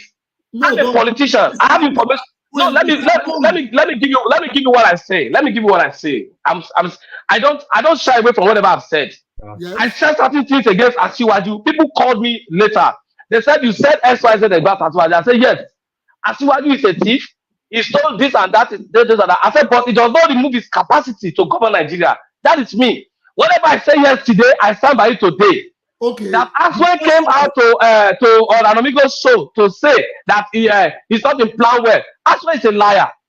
The person even talking now is part of the criminals, those empowering criminals. Has Aswe come to prove it to Edo State that I was not part of them? If the dead bender say Aswe Igodalo or Baseki and their fleet of criminals, they defrauded Edo and Delta people. We plan well. Mr. Are you not aware of Mr. plan well? Moru, Go and that is ask a the lie elder. now. Mr. Moru, Oh, that then is you a go to lie. court now. You go to court. Mr. Are there no courts in Moru, Nigeria? that is a Go lie. to court. I will bring people that were defrauded. That has been Mr. proven. Moru. Mr. Moru. Every Who proved company it? Who has proved a it? director. Mr. Moru, Every we don't have company, to every company. respond. We don't have to respond in our high voices. It's a simple question. Moderator, he who alleges must prove. Mr. Moru has I should alleged. not. He should not be attacked and killed because Nobody is saying alleged something. I'm tired. Somebody told me to tell me I'm a liar. You said what? You said I should not talk in high voice. Who is she? I'm Who not is saying she? no. It's an observation. Can she call her husband a liar? You come to the show because you have me here. You say tell me You don't just wake up and say somebody is a liar. You just use the word. because it's in France. Wait, listen. Because it's in France. Let her come to Nigeria and say that to me. Mr. Moru. You say you're a politician and you're not. If she see me face to face, can she say that? Let her show me my presence. I've said it before. Mr. Moru, have you seen anybody that have died twice in your life? Have you seen anybody that have died twice? It's only once. When you are talking in public, like this, take it easy. Stop being but Mr. Moru, once you allege somebody like that, hold on. Once you allege somebody Everybody like hold on, that as a please. criminal, Hold on. Don't be an advocate for Mr. Moru. If she calls him liar, people have been calling people criminals. Now one person is calling somebody a liar. I have never mentioned anybody's name. It's not about you. You want to be an advocate for Mr. Moru? Moderator cannot say Tukpo has been calling people criminal. I don't mention anybody's name. Well, you say politicians. Did you mention anybody's name? I didn't mention name now. You say politicians are criminals. It's the same thing. You are making blanket statements. That's why people can come. So who is going to sue me? Who is going to sue me now? No, it's not by suing you. It's not by suing you. It is what you don't want to hear. Don't say it out. It's simple. We have been in the show for a long time. We are supposed to show examples. Nobody says you should not criticize anybody. But mind the way you criticize people. We are in a bloody show having over 200 people watching. So we have to do it the right way.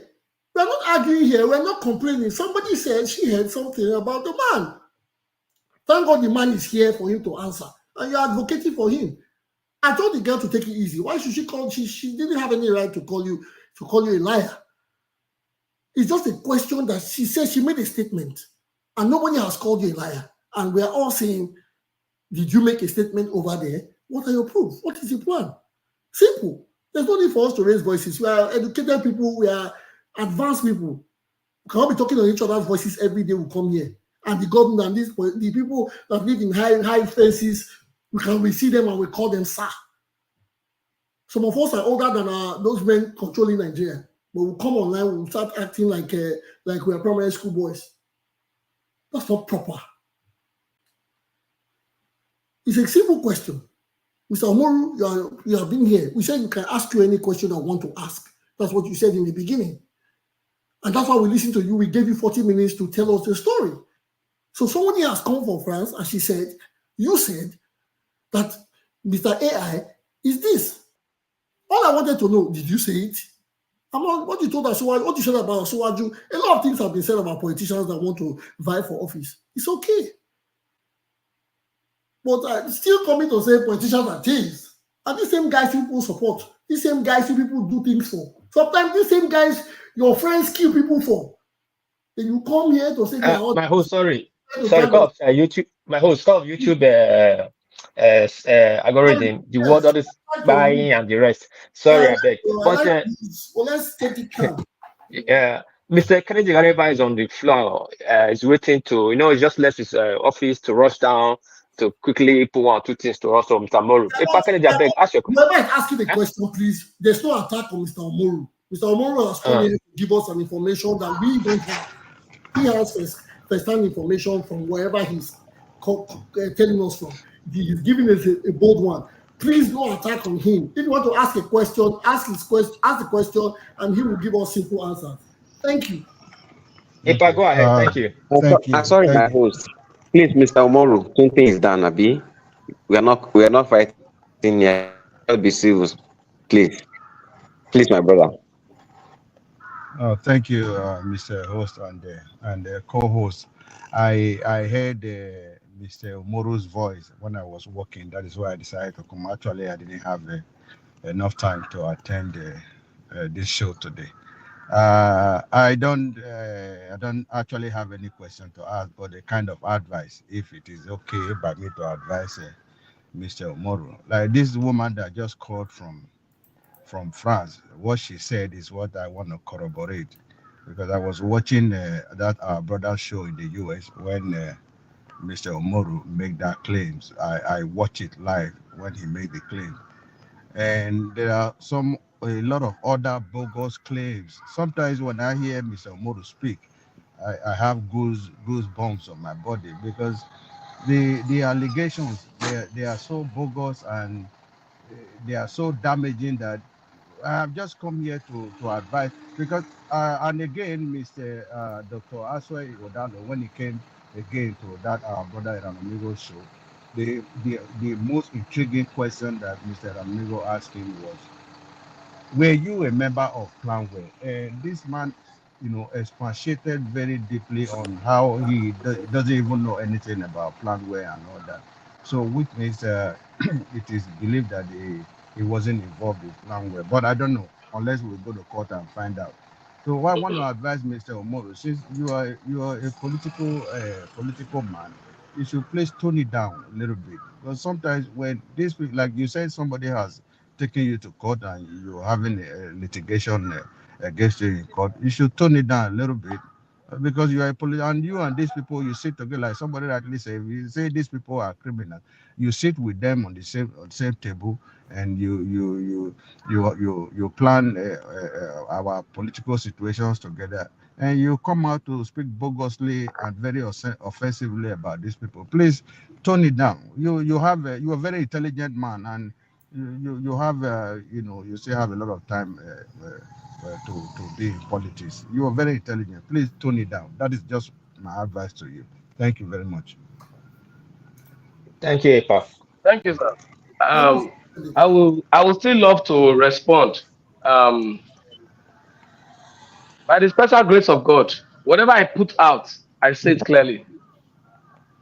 I was on a program in Kogi State, and right there, I alleged again that Governor Bello has mismanaged the resources of Kogi people. I alleged, and they said X, Y, Z. Oh, this, that. Today, how many of the agencies in Nigeria now have declared him wanted? DSS declared him wanted, Immigration declared him wanted, EFCC declared him wanted.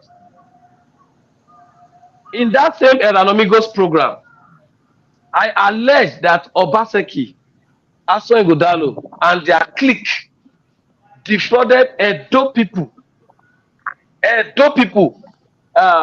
Delta people when it was the then belt there before it was splitted with Planwell.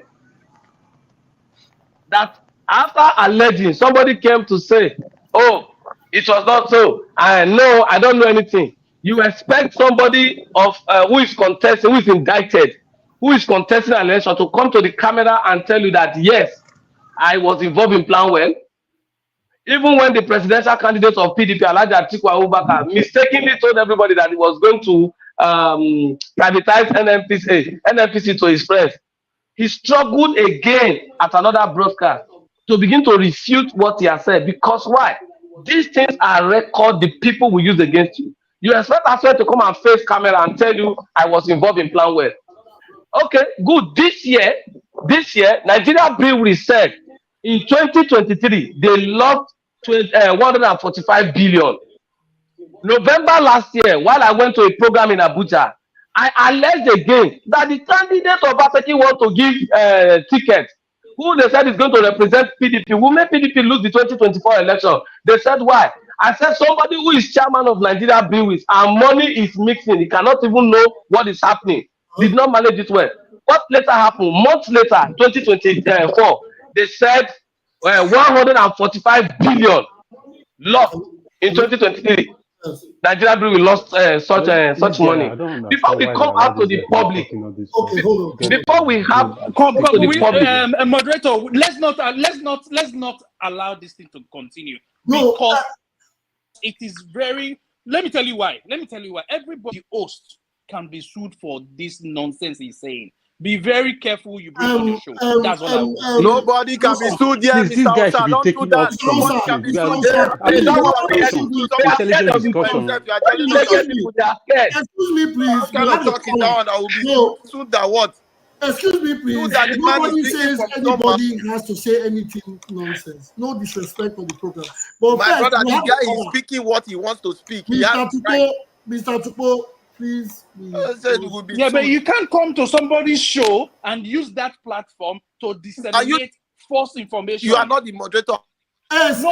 Please, Mr. Tupo, we have a caller. It is wrong. You can't condone that. It's wrong. Yes, it's okay. It's okay. We have a caller. Everybody, hold on. Can you be loud and clear? Are you there? Yeah, yes, sir. Okay, please tell us your name and where you're calling from. Yeah, my name is Comrade Omori. You are from Edo State. Comrade Omori, you are calling from Edo State. No, I'm from Edo State. I'm coming from the United States of America. You are calling from the U.S. Okay, thank you, Mr. Omori. Please, could you tell us the question you want to ask or your contribution? Yeah, please. This is an era of internet social media. Good. So nothing is actually hidden. Thank you. I advise that young man, that young gentleman, Umoru. I've watched him. I've been following him on different fora. He has to be careful with what he says. You know, I don't know. Well, by the time you talk, people are listening to you. You cannot be more intelligent than everybody. When you begin to quote people like Wike and not be as your mentor, I don't need the prophet to tell me who you are. And I'm not here to. I will find a time. We'll have one-on-one with him on this platform to correct some of the. I won't give you such privilege. I won't rubbish myself. Paranoid people that, because it's no longer business as usual. At the point in my state, this local, they share the money. When they say PDP, they are annoyed, they are bitter. And because the status quo cannot see, it has changed. We have gone beyond that era. So we'll go straight to the reason for calling him today. The man that was behind Plan Well was from my village, my quarter. I know him to his house. I know his siblings were my classmates. I know him to his parents. I know him to everything about God. I can tell you. What's his name? Do you have any idea? What's his name? Do you know his name? He's from Muyele Ekboma. What day Akaine? From Muyele Ekboma. He's late now. I know 5 of his younger brothers and sisters. Most of them were my classmates. I can tell you their name, everything.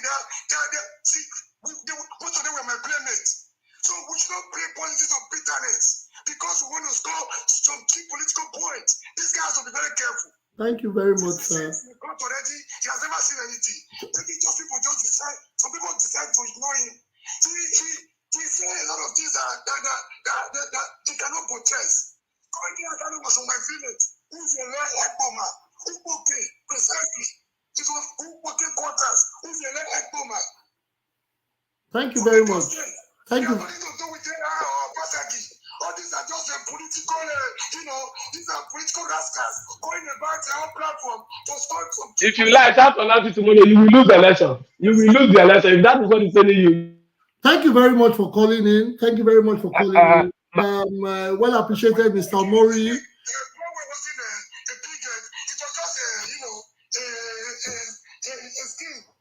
Deceiving people, A will bring, they give it to B. B will bring, they give it to C. By the time D, E, and Joseph come, they are ready to have the genesis of Planwell.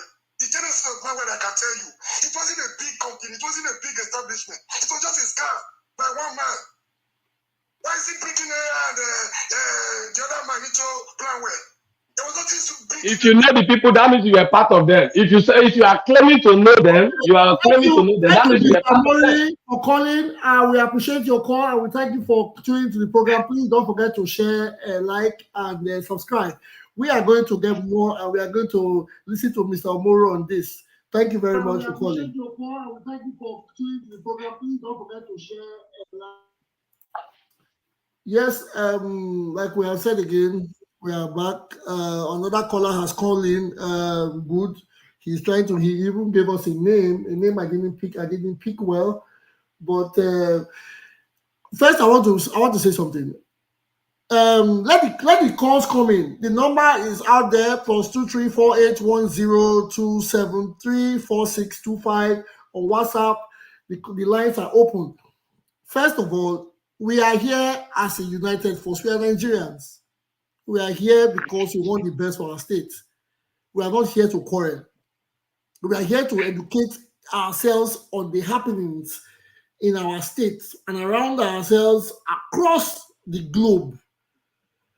I am always on the smiley face. Yes, because things get intense. I find some people interesting. But we have to act like real adults.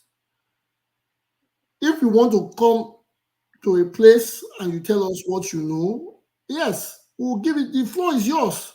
Tell us. Questions would always be asked because we have a lot of people watching in different places. Emotions should not be on the high because we are all here and the politicians are there. They are not with us here. So why can't we just stay united for once, deliberate on issues affecting us, and go home with some bit of knowledge added to what we have? That is all we are here for. But that is, I don't think it's a big deal. We are not paying for it. This is free knowledge. So if Mr. Omoru comes here to say he has something, the only thing we should do is, Mr. Omoru, you say Mr. So is the owner of the Ponzi scheme that happened in the 80s in Edo State. How do you know this fact? Where was the office? Because sometimes people talk about Planwell and they didn't even know where the offices were.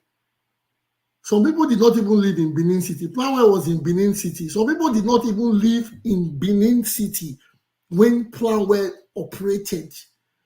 Planwell was not the only Ponzi scheme business in Benin. Planwell started and there were several that came up. So when we want to tell people, we are not foreigners. You can't come and tell me something about a town that I know, that I grew up in. The stories will come out. But first, we don't have to, there's no need for argument. We are all having a one-on-one deliberation. And Mr. Omori is happy. He's a guest. This is the first time coming here. And we are asking questions from the information you are giving to us. Don't take it personal. Because if I was the person talking and you were a guest, I know the kind of questions you would ask me. If I come to say Wike is a thief and Wike should be done this or done that, which I have not said, but I'm just saying, you will come out to tell me Wike is a great leader and what has he stolen? Mr. Moderator, can I ask only one question? Just one. Yeah, what, do you want to advocate for him again? Why are people No, just asking? Other people should speak now. Ask question. Ask your question. Everybody hold on. Dion, hold on, please. There are people waiting, my moderator. Let me tell you the queue. Oh, Diano said, after Diano said, Nicholas, I'm telling you the queue, so you have to call them. There's a rule in the program. If you want to indicate. Can I go now? No, wait, Mr. Omoro. Hold on. If cause trouble, you can let us walk away. Repeat that. There's a rule. The time we're supposed to be asking questions, you allow your callers to be insulting me now, and you didn't allow me to even insult them so that they will have sleepless nights. My question is directly to Imoru. I'm like, okay, I get my too. Mr. Yes, Omoru, let me just yes. ask you so that you can proceed. Mr. Omoru, can you prove that these individuals, you have mentioned their name? Because you come to a program and you just say, oh, what everybody can come and say all these things. But in actual sense, can you show us even the slightest proof or evidence to show that these things that you have mentioned concerning these certain individuals as regards planware is available? Because it will help us, because I want to learn. I don't know who did planware. They stole my mother's money then when I was young, but I don't know the perpetrators. But if you come to now, because the word in law says, he who alleges must prove. So this program, I think they have their legal standing. So when they have a right to verify what you are saying. So just let us know. And maybe after we get that, we can move ahead and leave out the banters of some people and let's stick to the politics of today. That's all my question is.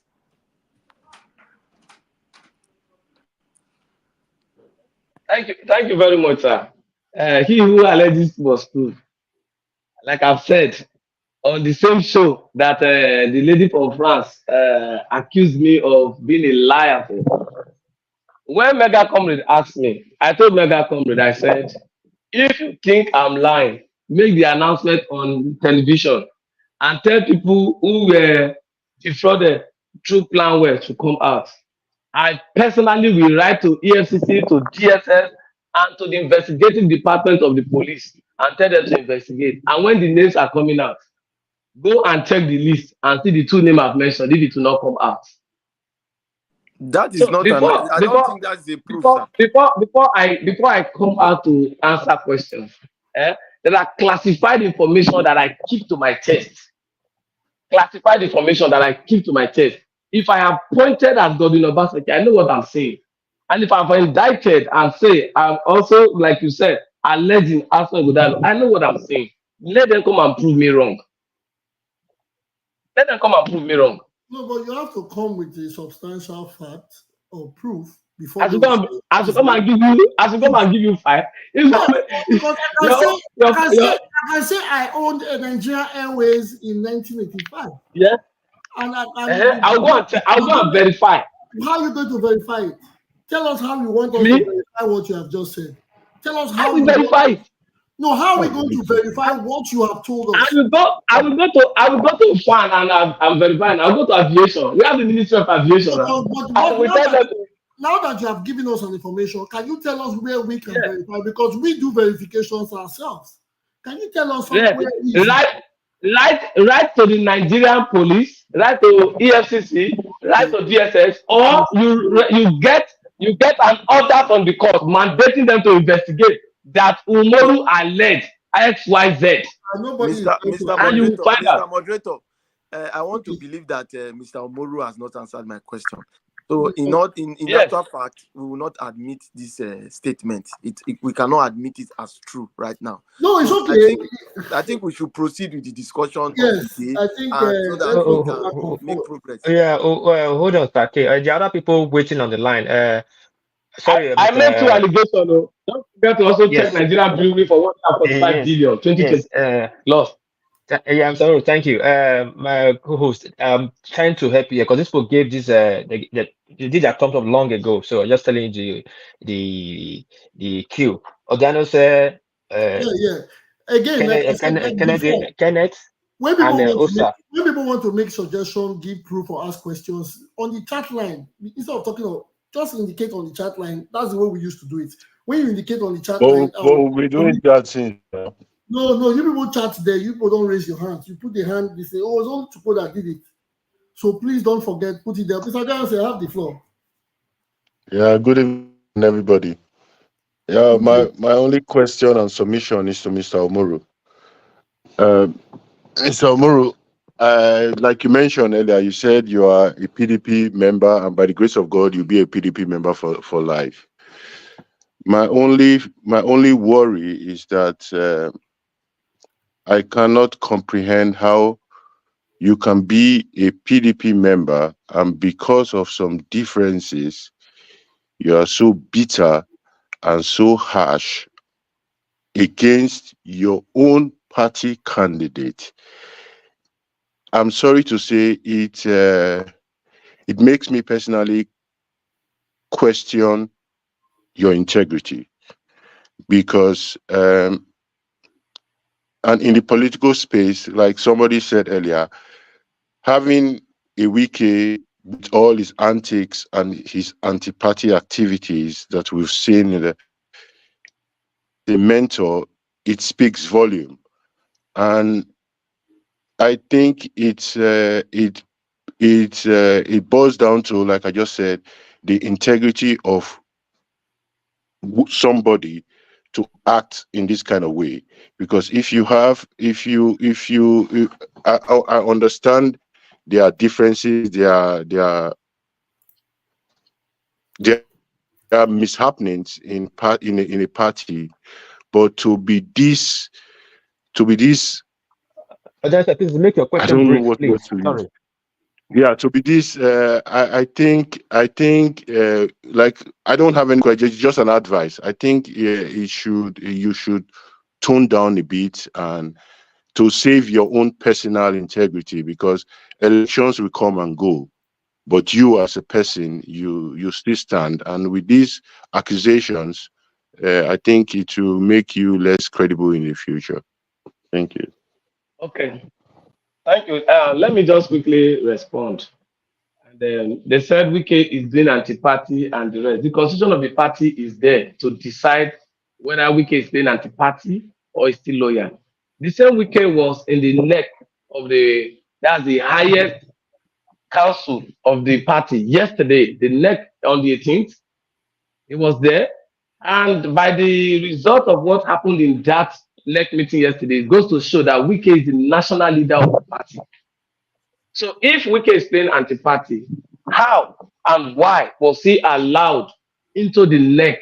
And of course, his people were there, decisions were made, and it all rested on the side that we wanted it to be. See, I understand your point, sir, and I appreciate the fact that you are advising me, asking me to tone down. It's a brotherly advice. I love that, and I appreciate it deeply. You see, on two sides, if you and Mr. J are at war, let's assume that the three of us are forming a group. Both of you are at war. It is this. If I am supporting whatever you are saying, you don't expect Mr. J to be happy. You will always be happy. That is how it is. As I'm speaking out the truth now, I've not even started talking about the underdevelopment of Edo State. You can see the name calling. By the time I start giving you up, I will tell you, go to this place, go to this place. I start saying, in fact, maybe they will start shooting gun on the internet, among others. As you are thinking that those people on the Obaseki side are saying, oh, it's bad, it's bad. The same people in legacy are saying is saying the truth. That is the two sides of a coin. I am not any allegation I'm bringing out. I'm not just bringing out for the sake of I want to deform this person or I want to do X, Y, Z. Let me tell you today, you cannot have a divided house, go to an election and expect victory. That is the headache that everybody is angry about. And people are speaking now because I intentionally did not send the link to my people to come and watch. If I have sent the link for them to come and watch and I ask them to be here, most of these people that are questioning whatever I'm saying today, they will not be able to speak. Because even people abroad who are in US, in other countries, will tell you what Umoru is saying is the truth. That is the two sides of it all. It's when we now understand these dynamics that we understand that politics is actually all about interest. But whatever I say here today, I'm saying it. I've just spoken on the side of the character of the party or the governor and the rest. I've not even started talking about underdevelopment, the activities, and all the rest of it. Where I'll now begin to ask the people who are questioning the authenticity of what I'm saying to tell me their village and mention one project that Obaseki has done in 8 years, not in 4 years. So it is so. You won't say it is anti-party. I am not discrediting my party. I'm saying that my party cannot go and bring somebody who is not a member of the party who registered yesterday, then to come and fly the halo ticket of our party and expect me to keep quiet. And unfortunately for that candidate, the candidates that the opposition are presenting are far better than this candidate that my party is putting. Already prowess does not translate to intelligence. and does not translate to the fact that you know it. I've learned in life that most persons who are even quiet knows it better than in exploring the APC candidate to the PDP candidate or the Labour Party's candidate or the Accord Party candidate to the PDP candidate. I will tell you in all my years of experience that the biggest disaster waiting to happen on the Edo State is if Edo people mistakenly allow Sonny Ighodalo to become president. What they witness under Obaseki is small. They will see hellfire raining every day on Edo State, but it's not going to happen because that candidate, his ambition and his flight for politics or anything dies in September 21. I can assure you. Thank you very much. Thank you. It will fly like Dino Melaye too. It will fly like Dino. Okay, thank you very Thank you. much. Thank you very much, Mr. Omoru. But sir, I'm late for church. Yeah, you go to church? Yes, I'm late for church. Okay, you said something about Jesus. Okay. Yeah, I'm a Christian. Okay, I'm a born again Christian. We find it difficult to lie. Born again Christian. Mr. Bob Manuel Umoru. Please, moderator, can I just ask him just a few questions, please? Okay, he's there for a question will do that. He has to be a fast. question will do up too. Wait, You didn't allow me to answer wait again. Everybody, hold on, please. This is gonna hold on, I beg. Host, move on like this. We just take everybody question, 1 minute question, put that together, give out to Umuru, make it run up once. Because Dion the wait, Kenneth the wait, Nicholas the wait. So they just give their question 1 minute, like 4 questions, give out to round. Then the question, you just go straight to a question, not be advised this time around, not be just ask a question of yes or no. Then make some more wrap them up because he want move, he want come out. He never talk about development. Development is supposed to talk about here, but of course, some of that can take this thing. Please, my host, I don't know if they're okay with you like that. Make they just drop that question. You have said it. I said it. I don't want to. Let it go. Okay. Ahead. Hosta, your question.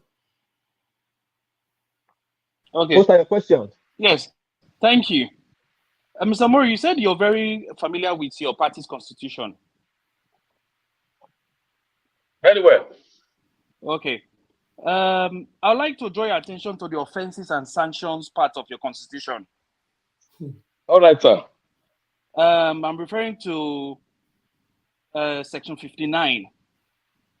Where it talks about that disobeys when a member disobeys or neglects to carry out lawful directives of the party or any organ or officer of that part of the party. Then when he or she engages in dishonest practices, no, let's leave that one. There's one I'm looking at now that says when the person engages in activities that will bring disrepute to his political party.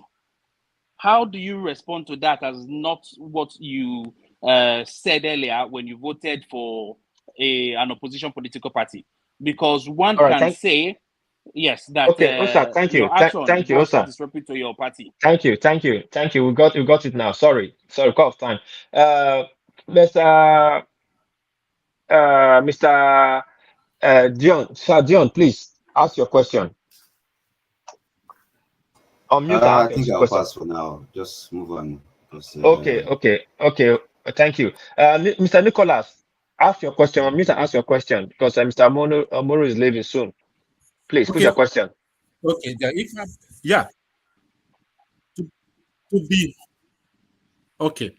Honestly, from Mr. Omoru body language, me to myself, I'm disappointed. People like this from Edo State, because from the beginning when he was talking about sharing, they did not give this man. This is what we did. He is not putting to say this is what we were saying. How I'm not hearing him, sir. Mr. Nicholas, can you speak up? He says he's not hearing you. Can you speak louder, please? Talk, come out, make he hear you. Very nervous. Okay, I said from when he started talking, I was waiting to hear him say, this is what our plans to contribute to the people of Edo State. Okay, that's your question. Okay, thank you. John Bosco, unmute, make you ask your question. I didn't hear his voice at all, sir. You call the question. He's breaking. Yeah, he's breaking. Yes, we will skip him. His voice is breaking. John Bosco, if you did there, unmute, make you ask your question. If you're not there, I'll move entire Egbe, you did there.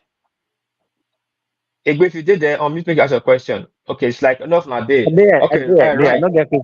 I don't get questions to Yep. ask. I don't get questions. Mr. Okay. Mr. Tony, did they tell you they had questions before? Or No, I you just want to make sure they don't have believe have their everybody say. that you will ask a question? No, if they No, have no, no. questions, I just wanted to see.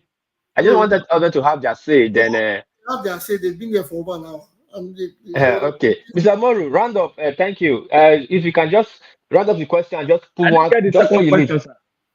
It was not clear. I didn't get You the did. I second. didn't even get it. Let, I let me didn't even get the ask you a second question. It was question, not please. clear. But Just answer the one you heard. Just answer the one you hear so that if you go. Yeah, make I yes, answer one you. question. Please Okay. just One hold last on. question Please before hold you on. finish. Yeah, please. Hold on. You want to ask a question? Who is that? Is that Jonathan?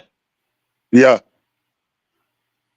What's your question? Just Yeah, straight my question. question is my question is about this the present governor and Planwell, the link between the present governor and Planwell. Mr. Amuru, you said you've been a PDP supporter. That means you voted for Obaseki when he came from APC to PDP in that election after the compromise. I think it was after the election when he didn't meet with the agreement. That was when the fight started with the legacy Okay. and all Thank the you. Thank you. It's disagreement. getting too long. No, Thank you. Thank you. my question is, Uh-huh. did you people not have this information about this plan where you people supported him then? Why is it Okay. now All right. that you people are using this information to work against him? Okay. Okay. All right. Thank you, Mr. Moro. Answer the questions. Then, before you go, just tell us sir. if Obaseki did well in Edo State in development. Yes or no? To end it up. Okay. Thank you very much for the last question and of course the first question that I got. Sincerely, sir, sincerely, um, the informations were not available to my disposal. You know, when you want to hit your enemy, when you are friends, you don't fight for, you don't look at each other's weak points. It is when you are angry with one another, you start looking for what to hit this person with, and thereby unveiling a lot of things. The information that I discovered and I gathered the moment we fell apart were dangerous and bizarre. And that is why I made it available to the public. As at the time of the election, I did not. In fact, even after we accepted to work, that the party closed in that Obaseki was the candidate, it took me over a month to join the state campaign council because I was in the state campaign council to campaign. And it was the intervention of my leaders that made me to campaign. So that information was not available in all sincerity, including the information I even have about Osiomo power plant and the information I have about Edo refinery. They all were not on ground, including that of Gele Seaport and all the rest. They were not on ground. As at that time, I have to be fair with you. And as at that time, sincerely, I felt this man won't just intimidate this man with power. But even as that feeling, that biasness was in me, there's this something in me that I still told my leader. I said, a man that can betray Shomole will betray anybody. We will see fire. Maybe it was a prophecy I didn't know, but it came to pass. If this same video, well, I think I'm going to post this video to some of the groups that I belong to. Somebody called me to say everything you said was documented. They all came to pass. Then on the issue of the constitution of the party, where I'll say my digital lawyer, because he actually got the section of the party constitution right and mentioned. You see, the party also knows, even in the face of that clause, in the face of that section, the party also know that is what they call internal crisis. And let me tell you, anything that undermines the constitution is crisis. The only thing that can set a constitution aside, whether that of the national constitution or party constitution, organizational constitution, is crisis. When there are crises, everybody don't care about the edicts of the constitution. And that is where we now say that when parties refuse to resolve their crisis, the court has no option than to invoke the rule of law. So it is only the rule of law that can adjudge and conclude that whatever I'm doing or anybody is doing is anti-party. But the rule of law will also look into it that was there a crisis. If yet crisis undermine anything called edit. In this section of the constitution, the activity to bring down the party or otherwise, The party should have, if the party didn't want my activities or my behavior, my character as her ambassador to diminish the image of the party should have gone to one, the ad hoc Congress with credibility, looking at the same provision in the Constitution that said a level playing ground should be created for all, and the process should be this, and that. The party should have also considered that there's need for the party to organize a well-structured constitutional primaries that will bring in a flag bearer. Even if there are dissatisfaction, the party can immediately raise up a committee to look into it and quell those things. So if the party has failed in following the edicts of the Constitution, the party also has no moral justification, no legal justification, no constitutional justification, and no traditional or political justification to say and stand that somebody else has done this. And let me tell you, the only way your interest can be aggregated and looked upon is when you speak, either with a low tone or with a high voice. And one of the things that make interest quickly aggregated in political parties, all of them, plus APC and all the rest of it, is when you speak and then you initiate or perhaps introduce a low level or you increase the volume crisis. I'll give you the example of APC.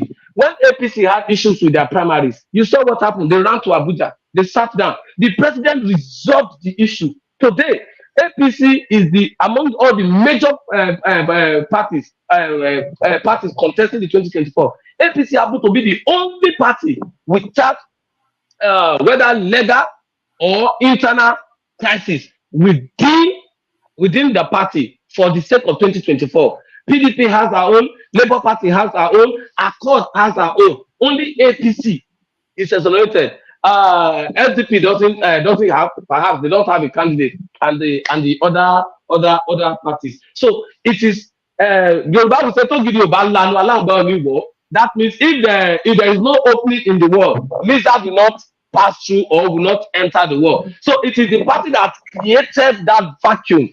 So anything you now throw into that vacuum is welcome until a crisis resolution committee or peace reconciliatory committee is created. And as such, it's all man for himself, God for us all.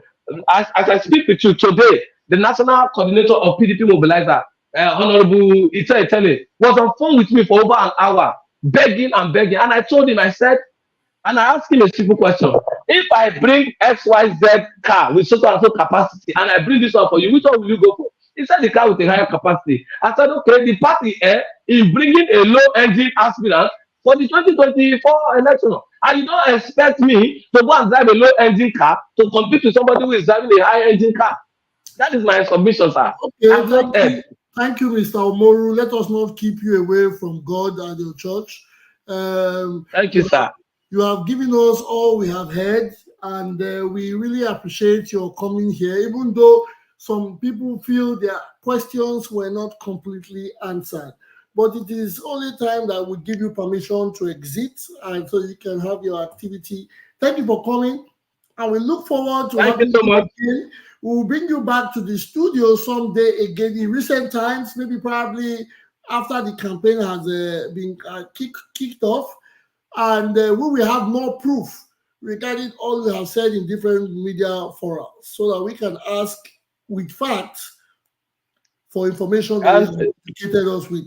Ahead of time, you can gather the videos of my media outburst according to what they said. Where I also talk about development and all the rest, and then ask me question on it. And for those who have called in to insult me, I forgive you. For those who have shouted on, forgive me. That is me. It's nice tomorrow. I don't put it for mind though. The trumpet will sound, so don't put me in your heart too, because you are not in my heart. Thank you so much for having me, and God bless you all. Have a good day, Mr. Omoru. Yes, thank you for coming. So back to the program. Yes, we have the guest in the house. He has left the building. Thank you for coming. Again, we have to finalize before we leave the studio. It's a difficult one gathering a lot of Edo people in one place. There will be high tones, there will be noise. I think some people speak with two sides of their mouths. Some people are for and against at the same time. But Mr. Oboru has come.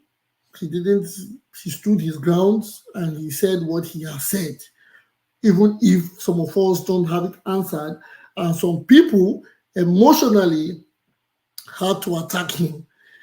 Well, time will tell if it is true what he says. And we know that we also know there are a lot of disgruntled people in every political party at this point in time. Everybody wants it their way. If you are not sharing the money or you are not giving them the position you have promised, or they have come to you or come to these politicians to say, I will work for you if you give me a certain level of finance position, whatever, and they don't get it. Some people cross the borders to go as far as saying they are criminals, to say they are thieves, to say I don't know if I'm using the words. So the whatever weapons that were used in causing crisis some years back. But we have to be sure, we have to be careful what we say online. This is the internet. It is not, we don't control it. We don't even know the back end to all of it. We just create these platforms and we say things. We are not the only people watching it. These things are going to be left for our children and our children's children to watch or listen to. So we must be very mindful, careful, and pragmatic about the things we come to say here. It is for us to educate ourselves, to put ourselves further, to unite ourselves mostly, because elections would come and it will pass. These people will attain the powers or the seats and continue to make their projects.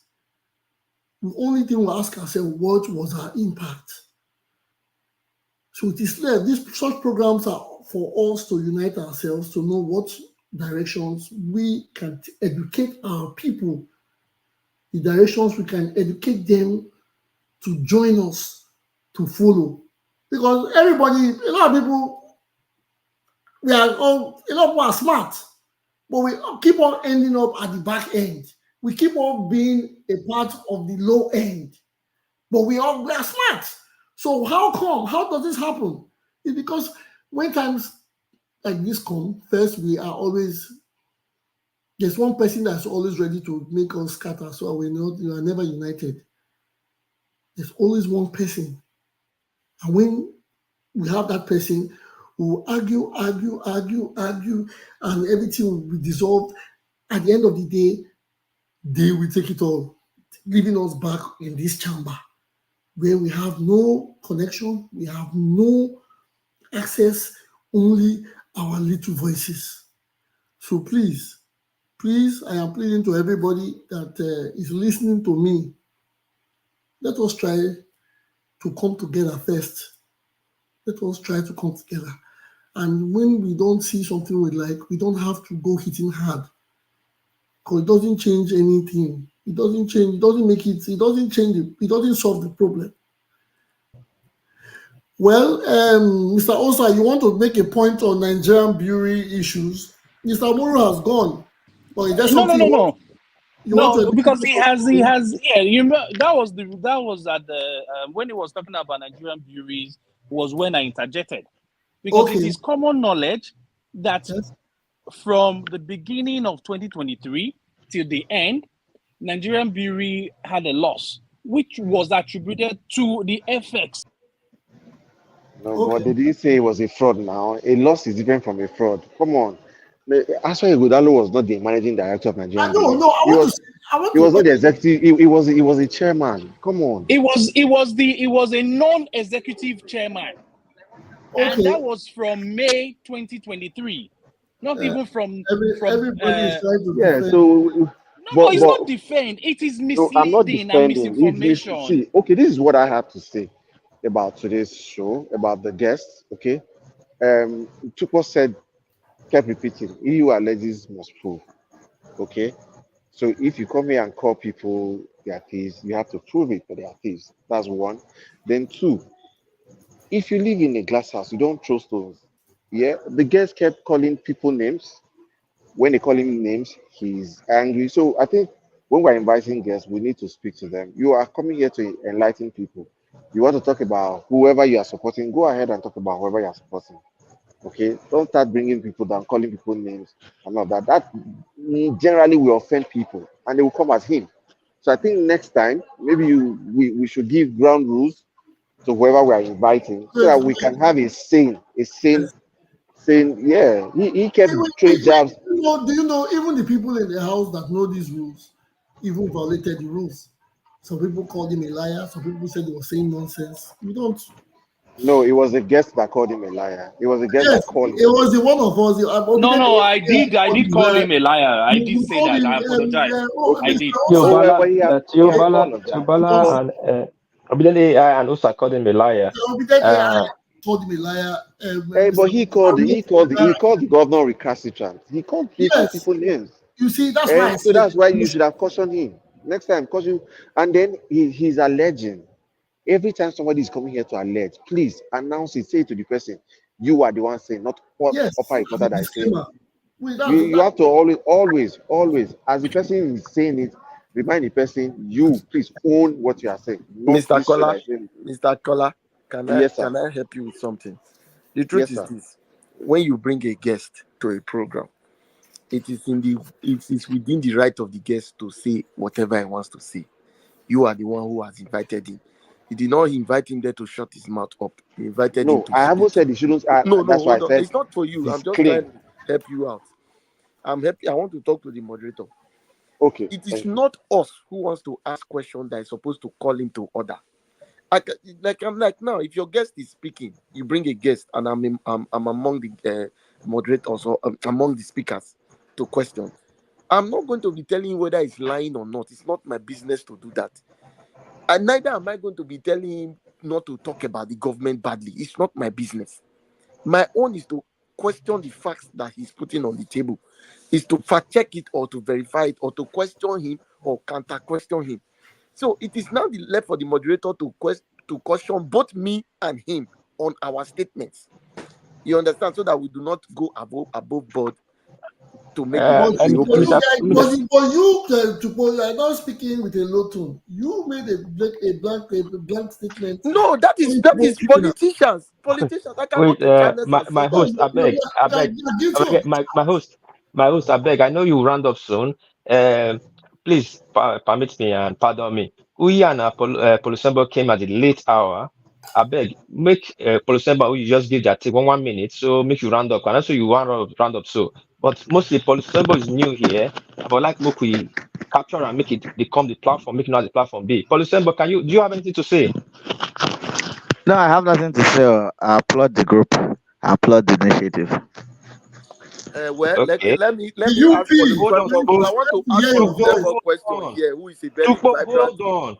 Hold on now. Please now, hold I on know now. Paul. Let Paul land.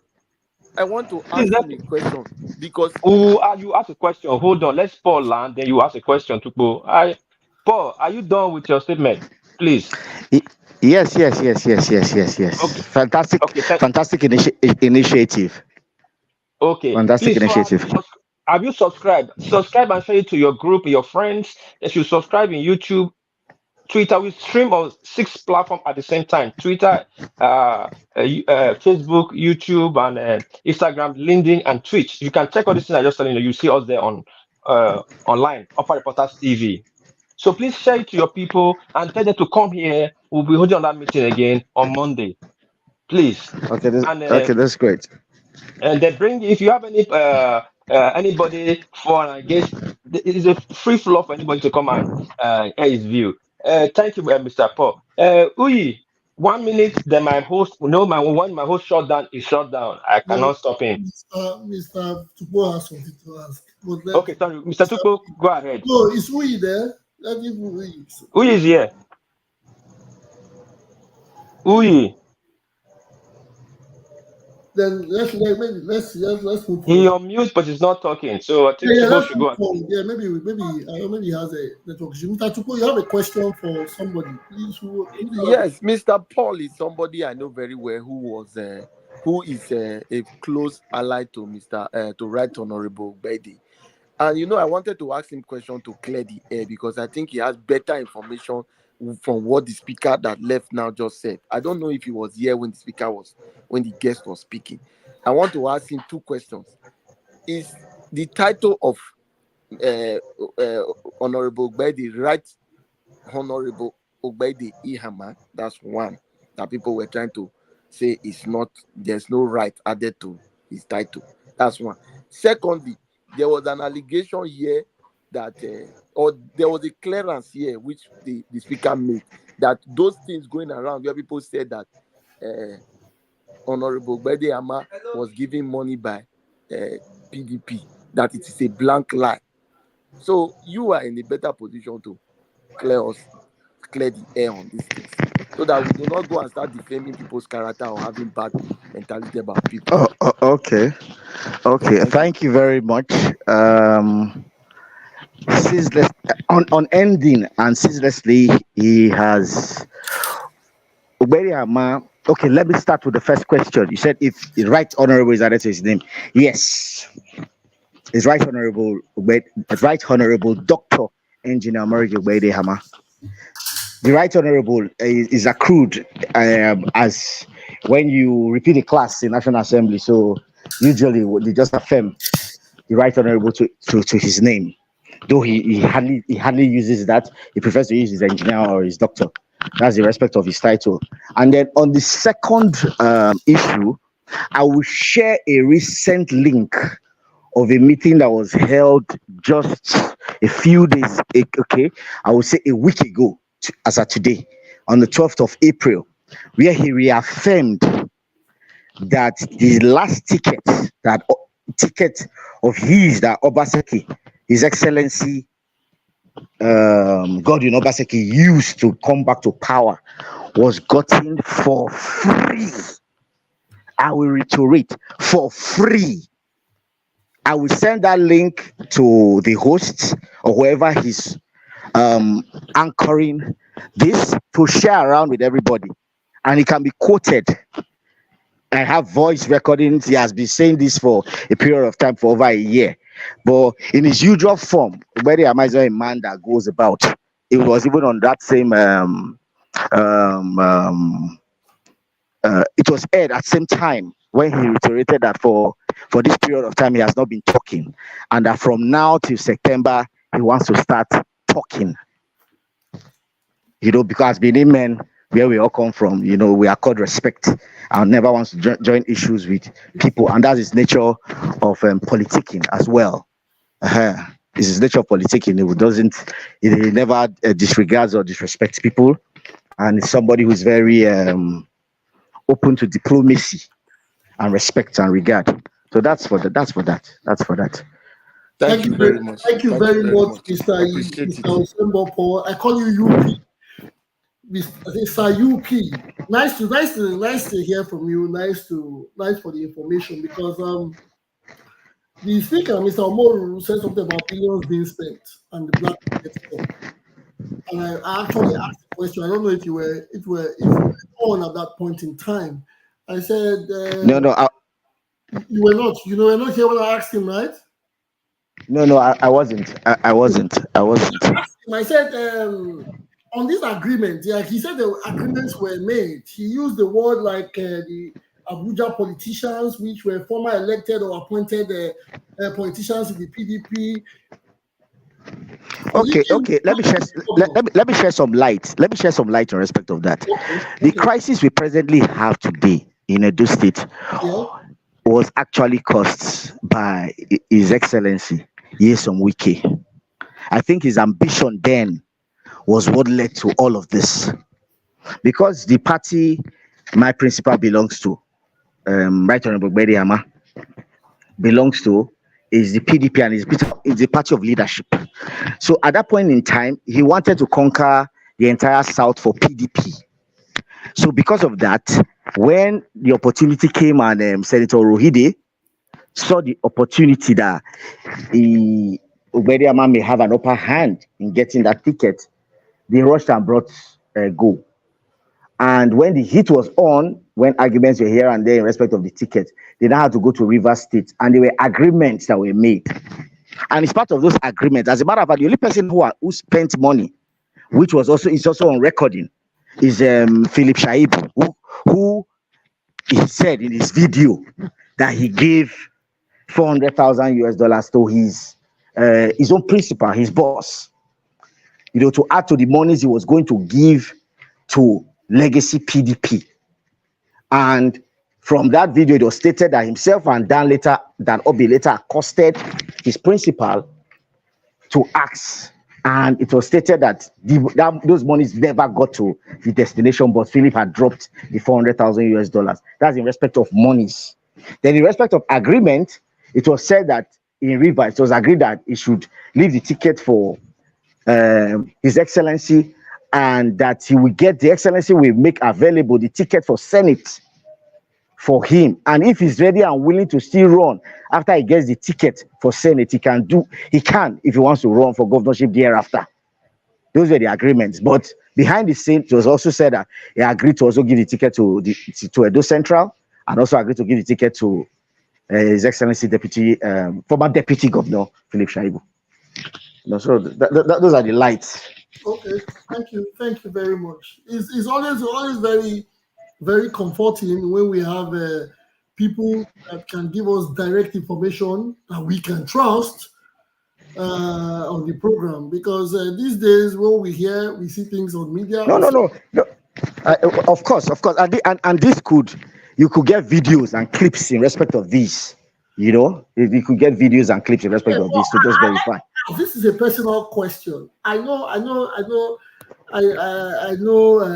Mr. Obedeyama, yes, he's a gentleman, and but my only concern is that he has not been outspoken, or he has not come out to speak about any of these issues for over. This should be like, we're almost rounding up for 4 years now. 3 years, 3 years, 3 years plus. 3 years plus. He has been silent, which I know, that is what gentlemen do. But there was a rumor even that he was going to decamp to the APC. That was a rumor, like I said, that he was going to decamp. That means he's disgruntled. He's not happy with the way things have been unfolding, especially for him. Why has he not come out to say it? We know him. When I mean we know him, we know him one-on-one, and we would, if he comes to us, apparently we would support him for biased reasons, or for the fact that he'll be one of the young candidates, because we were people that advocated for a young candidate. Yes, but he has not come out. Instead, we see Wike and Mr. Dan Obi speaking for him.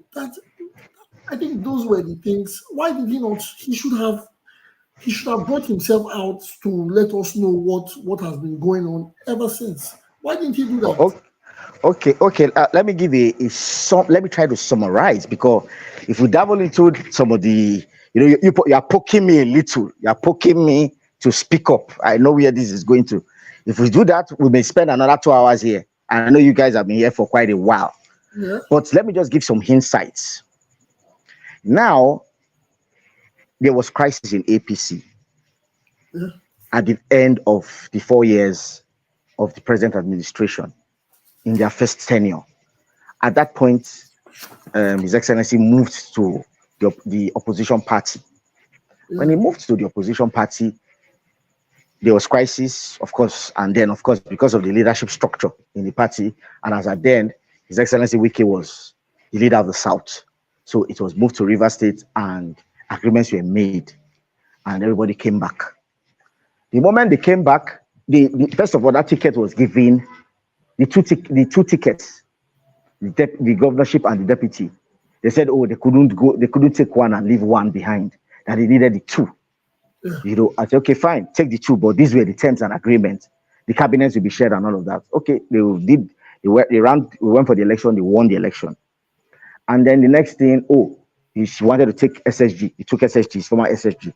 Okay, fine. Then there was now a stretch of a period of time where there was no cabinet. Oh, he was to set up cabinet. Set up cabinet. He now requested for list, and then, of course, he annulled the list. He now started bringing his own people, and the crisis started. The next thing, he wanted to change the entire executive. Further crisis started. People, they fought back that you cannot take everything. The structure is theirs. So you keep what you have. We hold what we have. And so back and forth, back and forth. So in all of this, because of the, like I reiterated before, we are Benin men. We come from background that we have to respect elders, and you have to also respect the seat as well. You have to respect the seat, the office of the governor. So he couldn't be seen to be exchanging words. But I know if you dig into Google, you find some videos where Danobi Ogbediama have been expelled, suspended and expelled from PDP. These were things that were done, and yet there was still no response from him. And this was going on with the hope that all the leaders and people who told him to step down would be able to draw reason or come in terms with all that was happening around Edo State. And then there are also videos also on the net wherein committees of governors, forum of governors called for a meeting in respect of the crisis in PDP in Edo State severally to resolve the issue. There was still nothing. Beriama was not, because it's a team, it's a team, he was not at the front burner to speak up because, the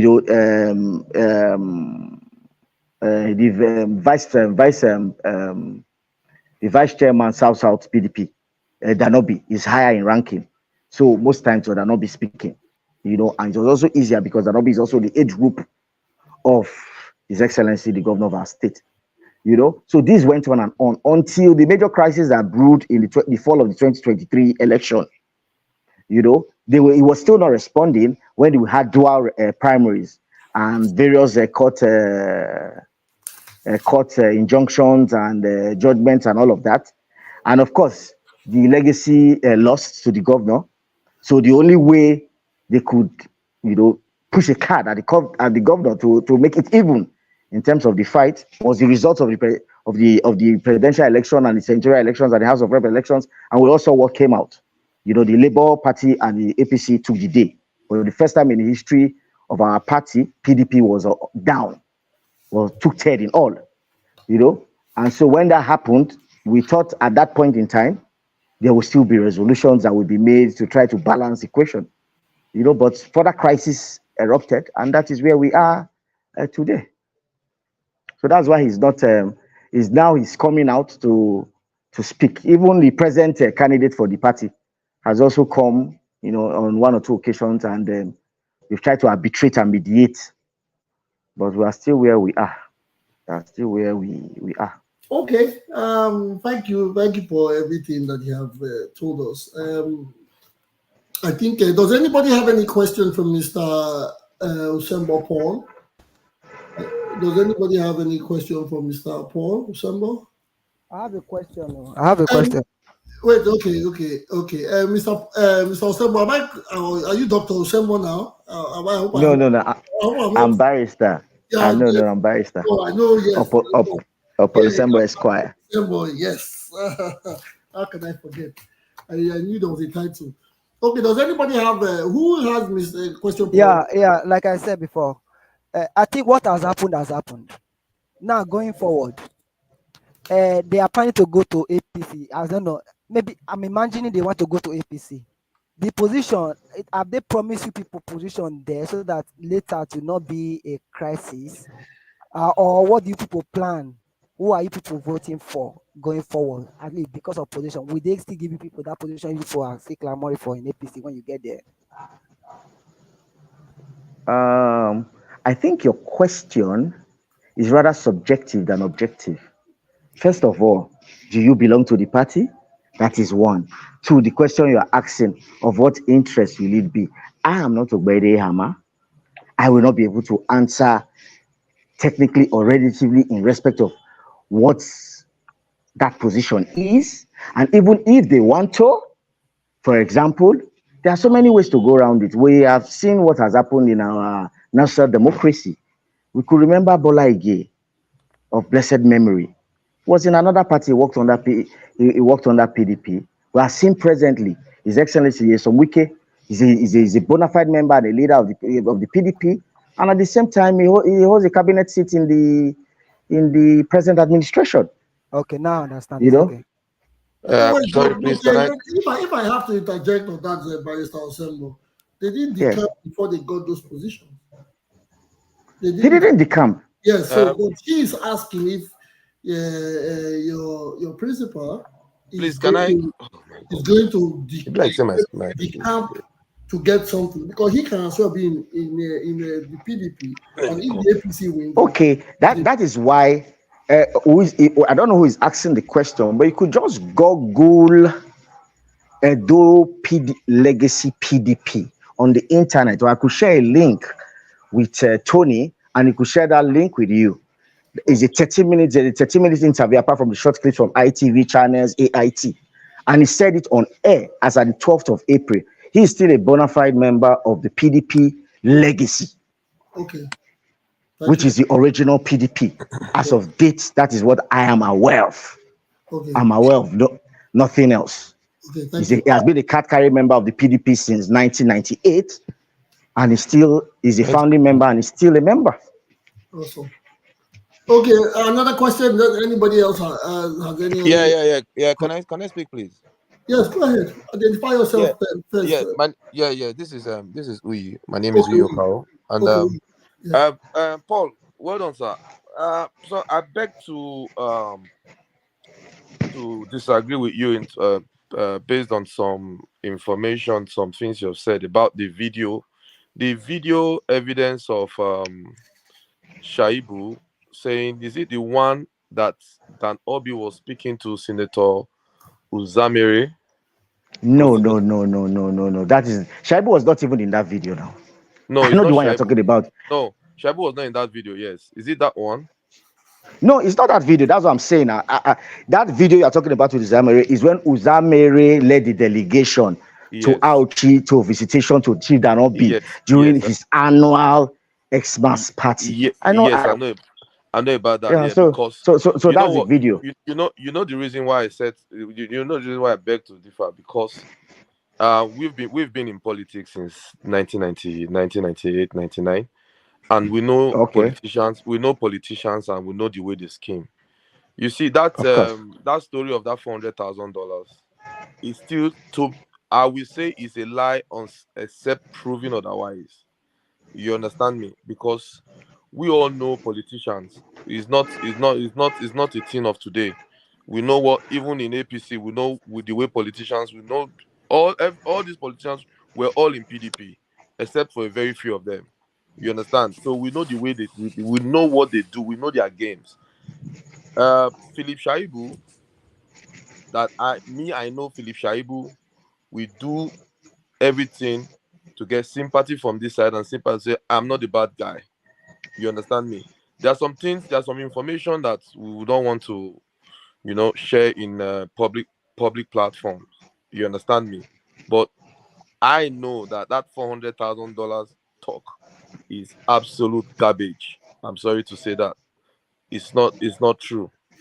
And I want to ask you a question, please. What's his name? Dan Obi,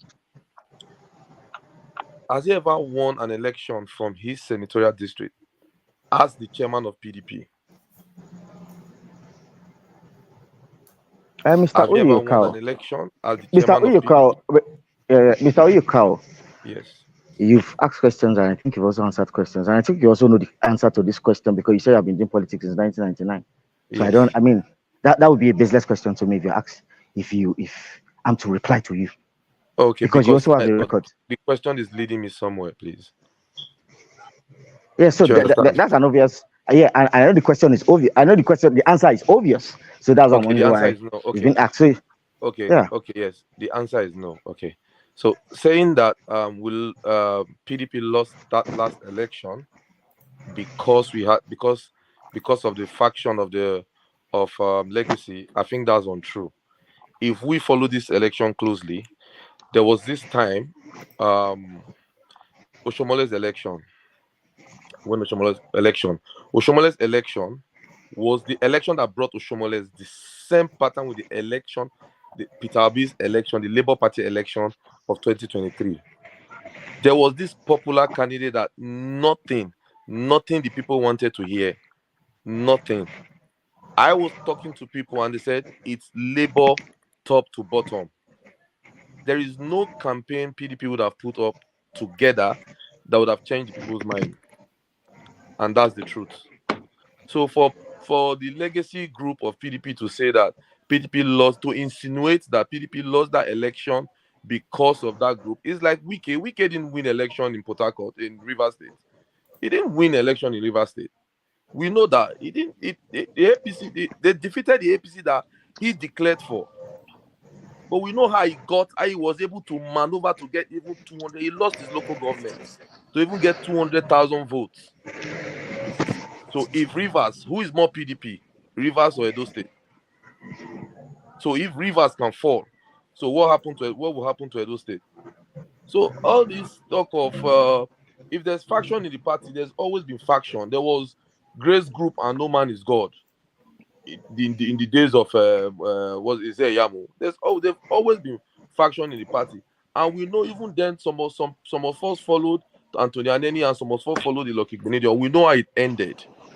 The governor is the number one leader of the party of the states. That this Edo State PDP crisis is not a crisis born out of the states. That is the problem of this Edo State PDP crisis. It's a crisis that have got external people controlling it. So if external people are controlling a crisis in a party, I stand to object. I stand to object yes, since you yes, because it can be I objected think after. I think It maybe can be we're not objected asking the after I question. finish Maybe landing. okay. Can Go be ahead objected because just let me land. You understand me? Is a crisis controlled by external forces. And in politics, when there's a crisis in the party in the state, you see external forces having interest in that crisis to control the leadership of that state. Like it happened in APC, Obaseki versus Oshomole. People outside Edo State took over that crisis. You understand me? So the same thing in PDP. So, and for you to say that Nyesom Wike, who is now the national leader of the party, please, where was it declared that Wike is now the national leader of PDP? I don't really understand. no, I said the leader of the South. Nyesom Wike is the leader of the South. When he was the governor, when he was the governor of Rivers State, was the leader of the South That in was when he PDP. was when he was the governor of Rivers State. Exactly. That was the reason they went to Rivers State to go and have that meeting. Now that's what I said. Was when. No, okay. I thought you said. I did not. I've not said. It wasn't only please, in Rivers State they held a meeting. Please let me correct. No, let me correct the affirmation. Yeah. I'm not talking about Wike's relevance after office. I was talking about what transpired in all of the crisis and how he middled into it and how he was able to affect what transpired in Edo State because he was seen as the leader of the party as it was then, not presently. Okay, yes. But don't forget, Governor Obaseki, His Excellency Governor Obaseki, came from APC as a governor, and he didn't just come from APC just like a loner. He came from APC with 18 local government chairmen, with a deputy governor, with a chief of staff, and the secretary to the state governor, with some other party chairman, with the state party chairman. So with the way we are looking at it, the way we are looking at it as if I'm a member of the PDP. If you want to even say that, PDP legacy, I'm old PDP. I'm old PDP. But the way we are looking at it, we are looking at it as if a loner just came, somebody just came, a strange person just came with no political strength, with no popularity. He came and we gave him popularity and he won the election. There is no political party in Nigeria that a governor will be going to that party and they will not accept the because I would just like to please, can I have the floor to just sum up again some of the background things they said, particularly the last part, so I will just counter a little. Okay, please. Okay. Thank you, Mr. Oyi. Mr. Vice Assemble, please. Okay, so I will. Which was the first thing I wanted to counter? Okay, the last one. Then before I let go, the last one. Oh, he came with the governor, the deputy, the SSG, the 18 local government, the commissioners, and what else? The party chairman. Yes. First of all, the party chairman is that not the same chairman that is fighting him now? It doesn't matter. No, it doesn't No. matter. I'm coming. In politics, we fall in love and we fall in. I'm coming. I'm heading somewhere. I'm just trying to. And now that same party chairman that has been fought now is the one said that he's irrelevant, because actually he's irrelevant. That's the point I'm trying to hit at. That you say he came with. That I mean, that is the Can I ask position. one question? So I've not said anything here today. But let the man answer his question before. Let him get his answer before you can ask, please. You know, so I'm just trying to counter the heavyweights you say he came with. You know, so that's all basically. I'm not the guest today. I'm not a guest or a presenter today in you people's show. So I think let me leave the floor for the host and let them have the day while I join to listen. Okay. Yes, brother. Uyi, I hope you're okay with it. Yes. I'm okay with it. I just wanted to point out some things. Yes. Can I say something, please? I say something, please? Someone, Mr. John Bosco has said something, and Mr. Barrister Osembo is not on the hot seat. He came like we all came, and he's just answering because he has better knowledge. So please, you guys, ease with the shots that are being fired. No, I just wanted to say something in regards to what you said. Yes. I just wanted to say something in regards to what you said. With the governor, with the Go ahead. Yeah, with the governor bringing his structure to the PDP, but it doesn't mean if you are bringing your deputy governor, you're bringing 18 local government chairmen and blah blah blah, that you just come and take over the whole structure of the people you are coming to meet. You are coming to somebody's house and you are chasing the person out of his house. Nobody's Wait, taking excuse me. over anything. Wait, excuse me. Wait, We know excuse the me. constitution of the party. Wait. He could have as well taken those big weights, the 18 local government chairmen, the governor and the deputy to Labour Party. He chose PDP because he felt that was a better platform for him to achieve his second term ambition. So when you are coming to a house, that is where the negotiations should come into play. You cannot have it all. That is where legacy, that is the fight of the legacy. You cannot have it all. Mr. Johnson, you are right, but it depends on the weight that is coming and the way the house is. If it's a modern house and you come with billions, they will accept you because you know you are going to put structure. Someone said it in the program. Sir, please. Yeah, but if the house was not in order, it will not attract you. Sir, can I give a shot? Let me give a simple shot. Give a simple shot. Now, there was this analysis at the verge and the heat of that issue. The only reason we have the crisis today, and the first person I went to make publication, I'm sure everybody was aware when they were carrying it about, when it was very heated, that Where Ama was going to be a deputy to Bewolo. You know the person that was paying for those publications on newspaper? Same Senator Uruhide, the man who brought up His Excellency to the party. Why did he bring the Excellency to the party? He brought the Excellency to the party because they know they had a winning team. They had a party that slightly will fight. If APC will even win, it will be a slight victory. If you could remember when His Excellency was coming for the first time into power through the APC, there was a lot of crisis because they did not want to accept him. And they were coming with this giving of technocrat. So Shomole was fighting his own people. I mean, I still had the main opposition, which is the PDP, to fight. We can also go to Google to go and retrieve the results of that election. It's always a slim victory. That is why when he was coming to fight his godfather, as he was then, he needed a team that already had a formula to fight. And that fight was not an easy fight. Like you said, Danobi had never won Oshomole in a donut. Shaibu, a combination of Shaibu and Danobi, could not bring Oshomole to his knees. He could not bring Oshomole to his knees. A combination of those two people. Because Oshomole holds his own and holds it tightly.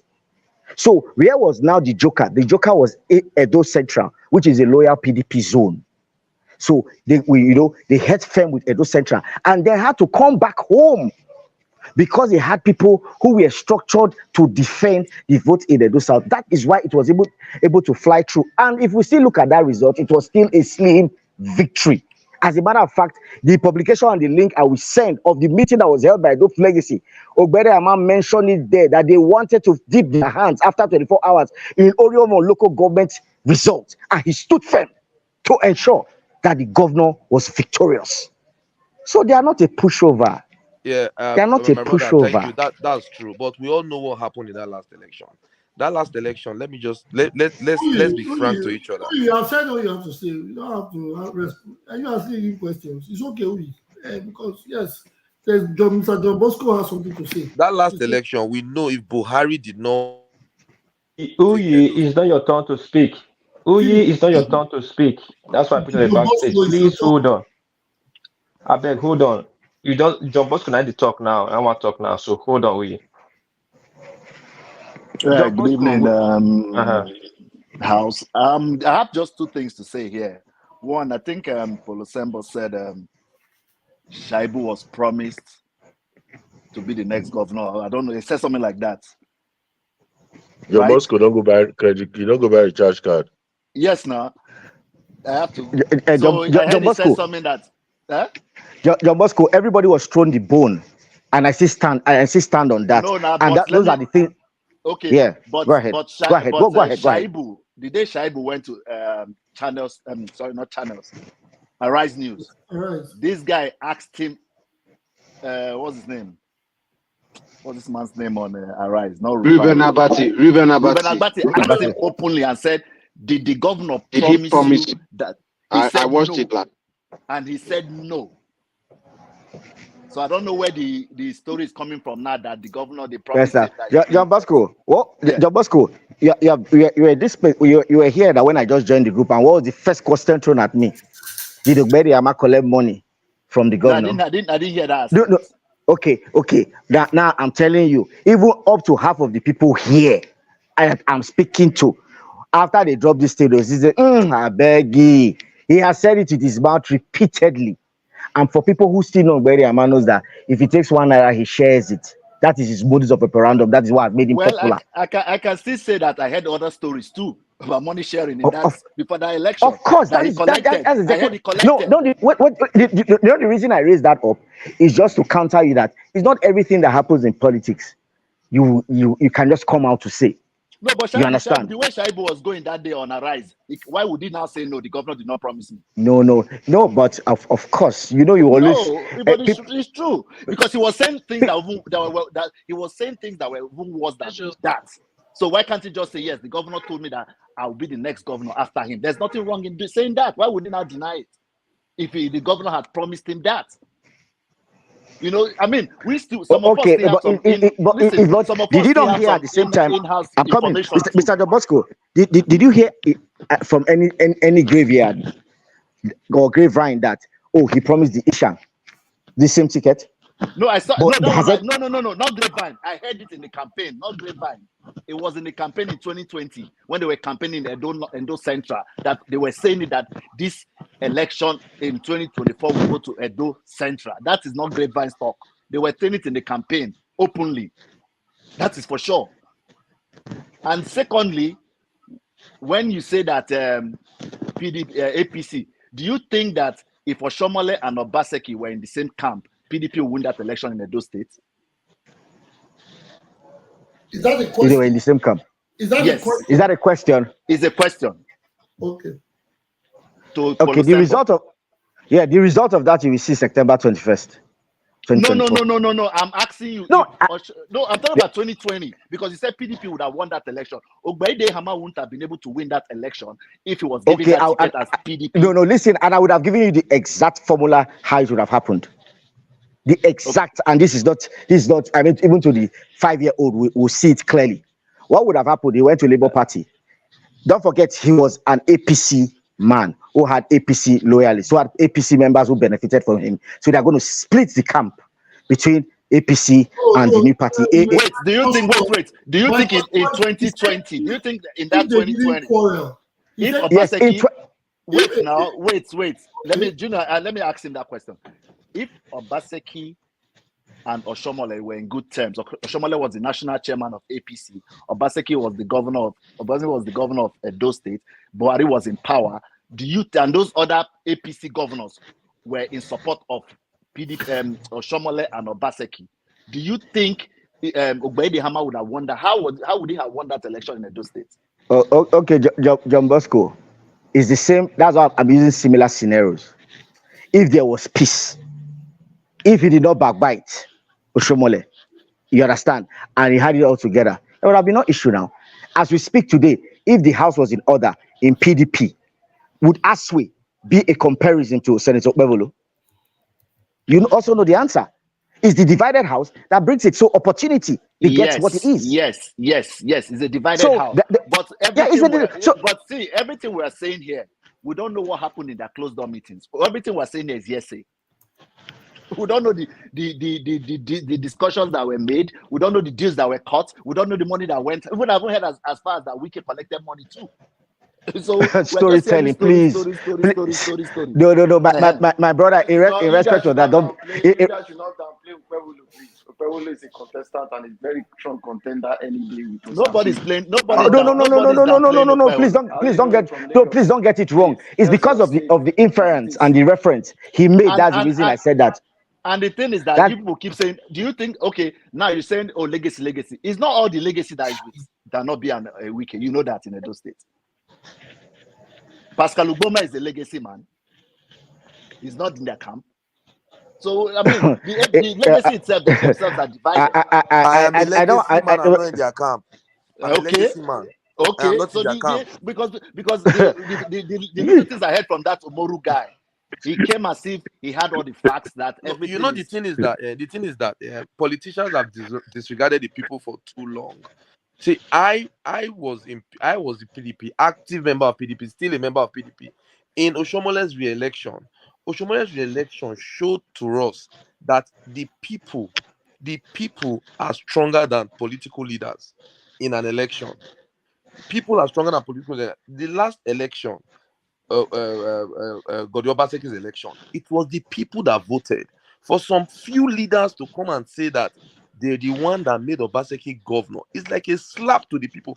Are you not saying that what we did, those campaigns that we did, is only the ones that the legacy PDP did that made Obaseki win that election? There were APC members that voted for the Obaseki in that election.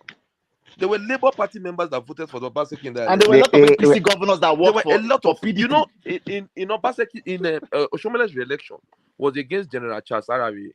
I was the returning officer in INEC and the PDP member. I know what happened in that election. Oshomole was very popular. No matter how the big weights, the so-called leaders, and my uncle was a leader in PDP then. No matter how the big weights, the so-called leaders, I was in what's it called, fire service in forestry. About which election? The first Oshomole's first election or the second election? Oshomole's re-election. The result came when the re-election, the one Jonathan, Goodluck Jonathan was the president then. When the results started coming, no matter all the void votes, all those underhand antics we've been using, my brother, as you they cut them, they swear more. As you they cut them, it's a close election that you can rig. You cannot rig an election that is massive when the people come out and vote, and the people don't even care about these so-called leaders. The people living in the state now are not even original Edo people. The real Edo people, they've all migrated. Most of them are migrated.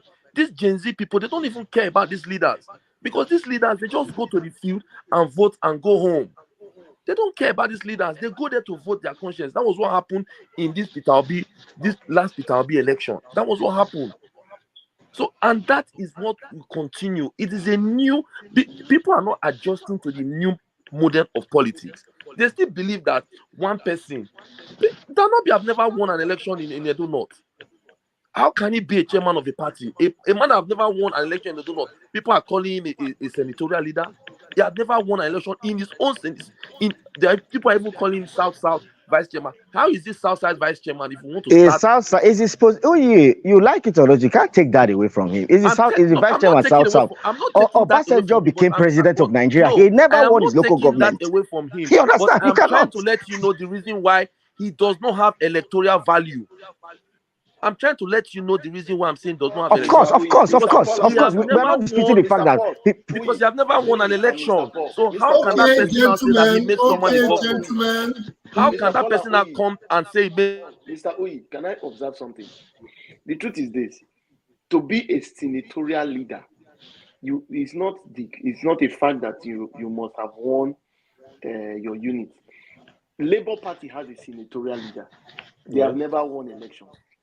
Accord has senatorial leaders. Those are positions given to you by the arrangement of a political party. Danobi might not have been winning, but what the party to sustain PDP in Edo for that long, it's. How can you say Danobi sustained PDP in Edo?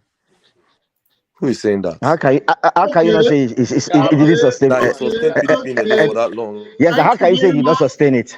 Thank you Why very would you much, say gentlemen. how many Thank you very much, gentlemen. We cannot continue with the back. watch? How many?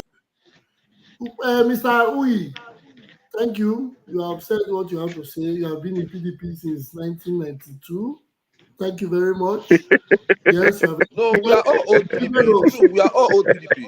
No, I'm not saying yes. No, it's okay about the Mr. Osembo is not on the hot seat. We are just having a general conversation. But again, we have made the 3-hour mark. We cannot continue because of time. I want to give everybody the respect and the thanks for coming to the studio today because we have to end the show now. Mr. Umoru was the guest, and he came and he filled our brains with what he said, with the information. We'll go back, check him, and probably invite him again for another episode of what he has said. But as we have to go, I always give my proverb for today. My proverb says, 2 wrongs don't make a right. I can use that in the Edo State. I can explain that in the Edo State polity right now. Everybody is saying this: the deputy is wrong, the governor is wrong. That is why the party is in a mess.